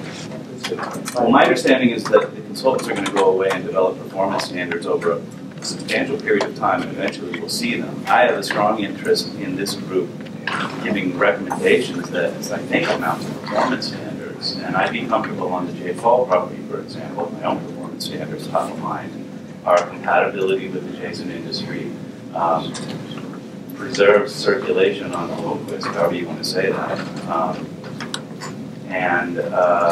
and that the densities are sufficient to allow the developer to provide the community benefits that we're expecting of them within the harbor area. And those are general, but that's the direction. Wouldn't those apply to both development properties? Yeah, right. Absolutely they do. And they also are very reflective of what's in the guiding principles. So I don't see this as being much different than what's already in the guiding principles. So if that's the case, then I would say color red. That's my opinion. If you think those performance standards that I just mentioned are clearly in there, and that part down understands the difference between principal and performance standards. Performance standards are more concrete. Right. They're more specific to development. There's a consensus for what Greg has said for both development properties. Yes. I think, so that's my motion, I guess, is the kind of input we give about the kind of development and intensity of development that goes in the red parcels, once we agree where those red parcels are, should be based on performance standards and not recommendations about the kind of use, specific height, or specific density. So are you saying we put those performance standards in now, or where do we do performance standards? My sense is we're going to work that over later. I mean, we've given some guidance. We as the consultant team, from tonight, what happens is we go to the city council, we get a blessing. We will go prepare them as the consultant team and the city staff. We will go prepare them and bring them back to you for your comment. Or your review. Now, my deal, I understand where you're coming from, but as a consultant team, I would like a little more direction. To be honest, I would like a little more direction on what you envision. We want to use direction. That's different than saying the council, here's what we've decided as a group. For the purpose of what we need to get out of you is the ability to move forward with an environmental document, which we could propose to send in a large town as a way to do that. We protect for the EIR. That's going to generate, then we can get the precise plan, or the specific plan will come back with the standards for each type of development that would occur within the area. So if the red areas, if they could be, again, they could be housing, commercial development, will have standards for both of those. So that again, if Mike sells his property and if somebody comes in and wants to build a commercial development there are design standards, there are density standards in the plan that they would know what to build to. The EIR would accommodate that, so that those development standards within it, so that all of the improvements and the mitigations for at large cap, which is what we did in the downtown, which is set a cap of development regardless of if it's housing or office. It's a development cap, so that then people can go out and make their best economic decisions for how to drive development, and the infrastructure that each of those comes with they support that with their development. So, if something requires more roadways, something requires more water, something requires something else, that development is responsible for that based on what they build within that cap. So if we try to parse this into saying we want 40 units per acre and we want 75 units, you're never going to get out of it. Can we just see the Greg's suggestion that will work for you? Yes. There was consensus around that? Gail. Doesn't mean that everyone here should be allowed to comment on that, but I'm just wanting to cut to the chase. If Greg's suggestion is adopted by consensus, then that would give the consultants and the city enough to work on. Yes. Do you have a question? Well, I just want to add, I don't have a problem with Greg's suggestion, but I made a lot of comments about performance standards earlier, as well as which I would like to just append to this particular conversation. And I want to remind us that the city did adopt a climate action plan, so I want to understand how that might influence things like performance standards in this specific plan. Very much. Again, it's going to be looking at, you talked earlier about, or Melissa, you talked earlier about the greenhouse gas. We've got standards. Any development out here is going to have programs that address that. They're going to have to deal with modal transportation splits and goals that we have towards that energy efficiency beyond just the building code requirements. And so all of those things would be built in just part of it, because those are part of the broader city's obligations that we're going to look at any development. And out here, again, as we write this, on behalf of the task force, is to look for opportunities to go beyond some of those things to help drive some of these other environmental opportunities pursuant to the council's direction. So I'm definitely really comfortable approaching red areas at the development standard level, or at a performance standard level, and not get into significant details around the shape and size of buildings, what's inside them. So is there a consensus on that? 1, 2, or 3? Level 1, 2, or 3? Okay. Levels 5 or 6. Somebody has. Okay, no, the 5 or 6. There's one. There's one at a 5 or 6. Okay. Some very specific things. Do you want to know why? Yes, ma'am. Wow. I've been here for 10 months. Please, we've been here for 10 months. Tell us why. And now, we're having this process rushed. Final meeting, we've got to get it done. And this is a dialogue that we should have started like 4 or 5 meetings ago, in my opinion. Each of these areas could have warranted a larger discussion. So I'm feeling really frustrated because I feel that, that's fine having it be standards based, but to say that the standards should be silent in terms of height of buildings. And, when there's a history of height on the bayfront being a major issue with this community, and we're going to, and that's, we should just be silent on that. There's no standards going to the council in terms of something that's compatible with the bayfront. And I think that traffic is a huge issue. And I don't know that performance standards, saying, well, just some kind of development and do something, creative here and there addresses those serious concerns. So I'm not sure what we're accomplishing. As for if you in the memos that we talked about, It talks about, we want to talk a little bit about a performance standard for the J. Paul site in itself. In that performance standard, it talked about that we would have to adequately address traffic. And so I would say that that type of language will be more refined through the specific plan process, but they would be carried from the memo into the thing. Okay, here's my problem, and maybe I should just call it a night, and then you guys can just do whatever. We received a memo. We were given clear direction of what you expected us to think about and to provide for you to go forward with the plan. We now have this memo just being, thrown over our shoulders.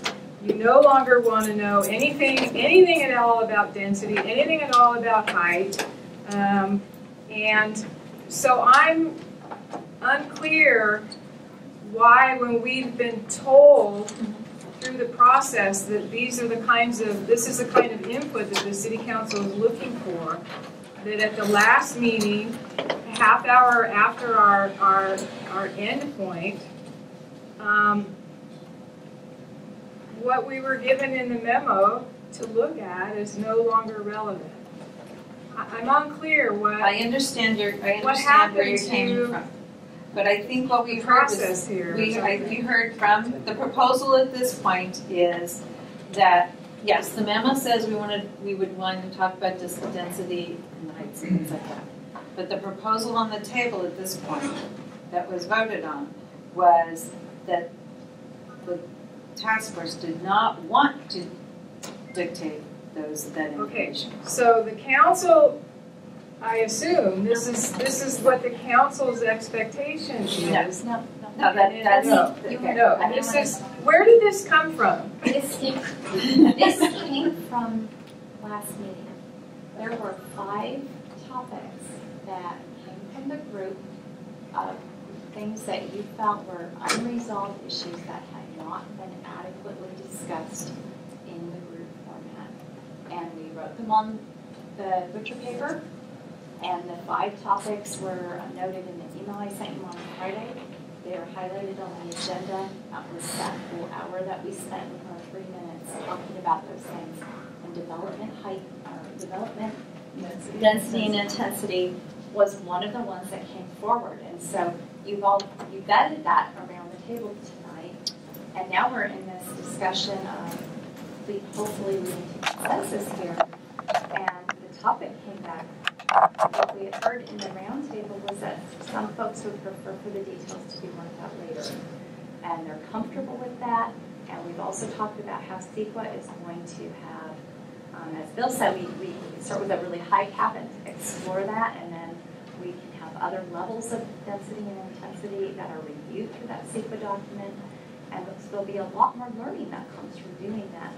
And so that's why we think the motion came forward, is that there's some level of comfort in the group for that. So it really was a flow from the group. We're trying to respond to what we heard from you last time, and then give you some information about what could be discussed with densities and intensities. And so that's why we wrote that in the memo. Now, if there's thinking that we can go back to the ranch and find out more, we also know that the council may give us direction on that too. But we're trying to see if the group wants more detail or less. And we just heard that you are okay with some level of performance standards and checking in. Let me just clarify from my perspective for you, Gail, is that the reason I'm more comfortable with not having the detailed discussion is exactly what you said at the beginning. It's a long discussion that we could have had a long time ago but never got to, and that's why I was so alarmed at the last meeting to see you're asking us now to choose between these uses, take a vote, and we haven't even had this discussion. Nor do we have the data from the EIR about traffic impacts based on certain densities. Don't know what's going on with Woodside Road interchange. So I have these uncertainties that I wasn't prepared to make that kind of a decision. And my feeling is that the kinds of issues you raise, like height and density, necessarily will come up when we talk about performance standards. So if you say, for example, don't overload Bloomquist, that has implications for how high or dense you can build the development. So I'm hoping that the performance standards will still incorporate the concerns you have by looking at what the outcomes will be will then imply certain things about height and density, but it's exactly what the reason you said. I just don't think we can have that discussion yet. Maybe we could have or should have, but we didn't. Understood. I'm just not sure who generates the performance. The consultant team along with the city staff will be generating this, based on what you said. Okay. So you've registered that at least I expressed serious concern about traffic. You expressed concern about traffic, you've also expressed And concern that's about. related to density, right? Right, and you've also expressed concern about height. Right. I've heard that from you, I've also heard that from Ms. Wong, and that there is height discussion. I have heard that. Okay? Okay. Pardon? We covered all five. Yes, but I have two very quick questions with that. So, we have the consensus on that, and we understand, and we've heard your vote for number 6 and why, and we understand that. How many voted 1 to 22? Marissa? Yes. The First vote on the last vote for The performance standard level 5? 1, 2, or 3, right? No, one vote for levels 5 and 6. So just 5. No, there was more than 5, there was like 7. I'm sorry, there was a problem in the recording and I didn't write it down. For the people, for the question about performance standards, maybe we're going to have a new vote. How many people can support it? 1, 2, 3. We're asking to vote because They were the standards and not the Correct. 1, 2, 3, 4, 5, 6, 7. That's it. And we have 1, 6. Right, because we are not being given opportunity to discuss performance standards. Right. That's what you said. I have one quick transportation question that's the difference between A and B. And this deals with going to the Ferrari property. Both A and B have access coming from Seaport Center. As you can see, I can't reach the top, but here. A also has access coming across this way and in. My question, I'm asking, should that access be there as an A, or should it be there as an B? Or You're saying now access to the fire property? yeah, The specific one. Has that ever been discussed here? but it was included within the memos, and it's on the plan. See this? This has one here, and it has one here. This one only has one. Not including the bridge. Access from Seaport Boulevard. And so it doesn't have direct access from Seaport Boulevard. And I know that's nitpicky, but the traffic, when we met with the traffic to create people centers, they were very specific about a question about that access, so that's why I'm asking. What kind of questions did they have? Because we've never talked about it. How do we educate us about why we would want to get traffic? You just had The traffic study will look at that access point. I agree. I'm back to Greg's. Greg, we had a standing motion called Greg's motion. No. So this is the way. I need to know more from traffic studies. The CEQA process should answer that question. Okay. Well, I would count that 2 access points, just like having 2 exits out of my house, it's the same issue with the floating home community, which have 2 ways out. Is that why it's there? I don't know. And Jill had just clarified, It's more from the committee, which had a presentation on scenario study over time, and it showed that We showed access going both to Seaport and right, and so we were intrigued by that, and this man did not protest too much. That's the rent of our property. He supported A, and not in the room to talk about this in detail, but he did not write about it. So we showed a couple choices. You'll know that the Ferrari property has an easement that goes out to Seaport. So that's even better to know that, because there is a connection, and we didn't know that there was right to pass at this point in time already. So that's right. That's helpful. Yeah, there's an acre and a half of usable. So there is easement over that way. So that's how we showed it. So does anybody object to access? Yeah. 1, 2, 3, can you support 2 accesses? At the low 3 level. Okay. 1, 2, 3, 4, 5, 6, 7, 8, 9. 5 or 6 low. What? And the Y. think it should. And why? Why is that, I have to go back to the wetlands and, there shouldn't be, they should be protected and enhanced, and so you don't need roads. So this is it. This is the bicycle and pedestrian paths. Okay. It's definitely not a good wetland restoration adjacent to. Yes, sir. I would condition it on there being. Right, well, that's why I'm concerned. If it ends up being all that. Right. His condition is that secondary road that comes from Seaport only occurs if the floating home community occurs. If it's just wetlands, that secondary access is not needed. Okay? You care, that's for that caveat? Okay, so the caveat is only second road to Seaport, only if Floating home communities. Rich Barry holds its annual barbecue. All of you, it's getting better. Yes, sir. It's late, but I just want to acknowledge Jerry Pierce has made a point that, you could, maybe it's better to flip the green and the brown. So I don't think we should necessarily. Study it, right? We're going to study it, and we will look at it and determine based on that. It's that 2/3, 1/3, you said a long time. About 2/3, 1/3, about 2/3, 1/3, squishy a little. But where the 2/3 is. Flexibility. Flexible. Is there anything else that you think you absolutely need to resolve or you need to tell us? Just a process question. Once it goes to the council, assuming that they don't have like major directional shifts, and then we go to a specific plan and talk about performance standards, you guys are going to develop them. But do we have just input, or if we have a course correction, what's our level of input?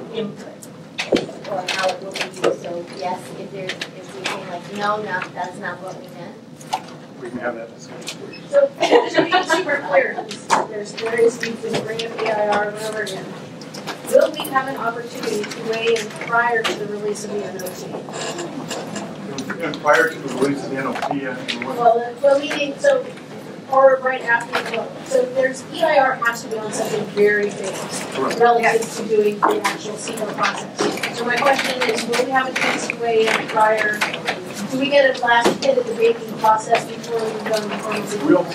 Let's do this. We'll send you the project description, which has to include all of this stuff with how it's going to go. And so if we missed something, that's part of the preliminary scoping, and so you get an early preview of that, so you can let us know, no, you really did miss this piece, and we'll try to, that's the place to catch it, if we do the project description, and before we release that as part of the EIR. And that's September-ish?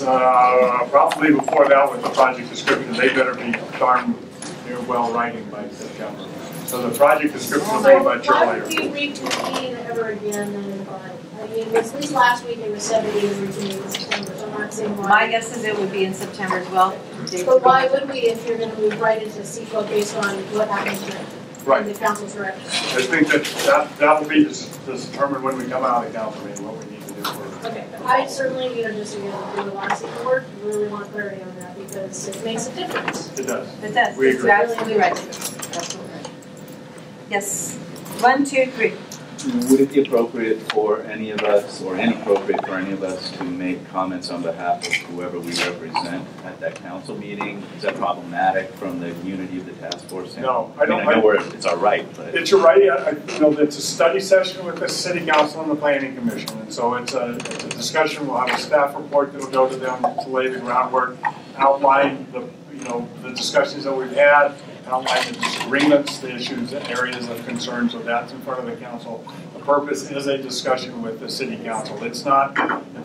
I'm not intending it to be the bill show. I'm hoping that it's that it is the task force gets the opportunity, either as individual task force members or if you have something from a group that you represent that you want to make sure that that didn't get fully incorporated into the overall piece. It's the time, I think, to raise that. Anticipations will come out of this study session, and the council will then, on their regular agenda, will have an action item to direct us to move forward with with a project to begin turning into a specific plan. So the 12th is a study session. There's a study session before the city council meeting. We'll have, and I don't know what the Okay, timeline, and then we'll roll into the regular city council meeting, and then there'll be an action item in the city council meeting to direct us to go forward. Because that study session's taken.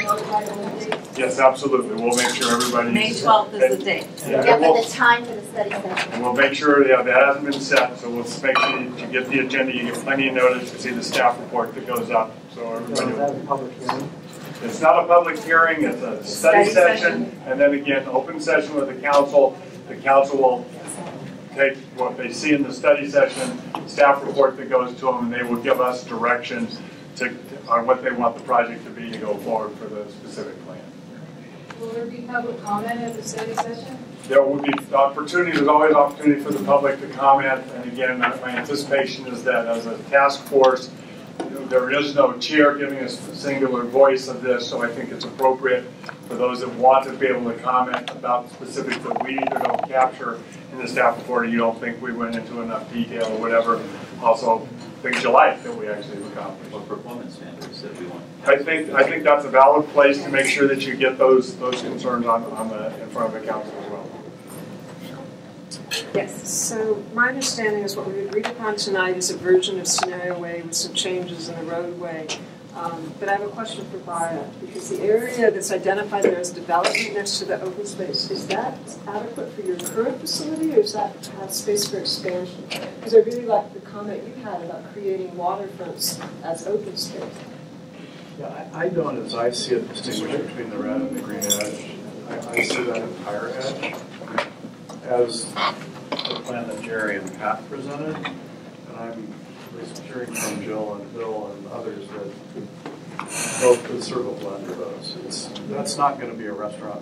The red is not going to be a something else disconnecting the community, but it's a connected edge.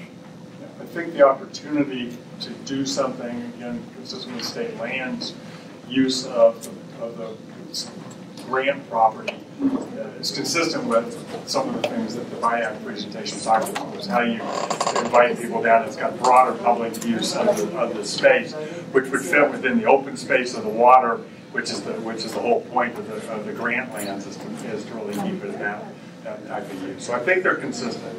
Okay, so you're essentially saying BIAC is both potentially open space and development? A bit. We've tried to acknowledge that they have things that are, on the water and on the land, and trying to say we know that. I'm not trying to delude anybody that docks and stuff don't cover up some part of the water. I think that's part of the discussion. And this isn't so precise that you can say it's only this much. I think those are the things that are going to develop as we get actually into the details. I think it's confusing the way it's been presented to us, because the way it's been presented is BIAC is a development and it has to be within that bound space. And if you're saying something else, then I think that needs to be represented on your map, so that's what the group agrees. That's fine. We're trying not to get so precise that, and we're trying to acknowledge that BIAC constitutes a development just in and of itself. They have things on the water, which this represents. They also have a multitude of things on the land that are in the open space, but again, they constitute passive uses of the open space, also active uses of the open space as they're using the green areas that front the water. So I think, it's somewhat confusing, but we're talking about recreational uses and how do you define those along the water's edge? I'll be frank, BIAC is just a tentative. They may, their organization may blow up on Monday, and we're faced with somebody else that wants to do recreational uses that's different from what they do. I think the consensus I think we had is it really isn't A or B. We've kind of given direction, which is a hybrid. We had one more question on this side of the room. Yeah. I'm not sure how we receive the, the minutes or the documentation from this meeting. Is that going to happen before May 12th? Oh, yeah. Yeah. We will have a meeting. We'll have a chance to review that. Yes. Meeting summary. You have the meeting summary results. Okay. Typically have them out the following week. So that if there's any inaccuracies or anything, we can. We typically prepare them. You get sent in usually about a week following the meeting, so probably most likely be at the end of next week. Okay. And then we typically posted them and then people commented back. Like, for So if there's any changes, you can. And we have revised them. And we have revised them as revised. Okay. If we receive comments, we go back to our notes, we can confirm the accuracy of it, we can correct the notes. Okay. And when it's posted onto the website, it does say it's revised. Great, thank you. Anything else? Thank you very much. I know it's late. I appreciate your time. Thank you very much. Meeting's adjourned at 10:16. I don't think I have done it before. I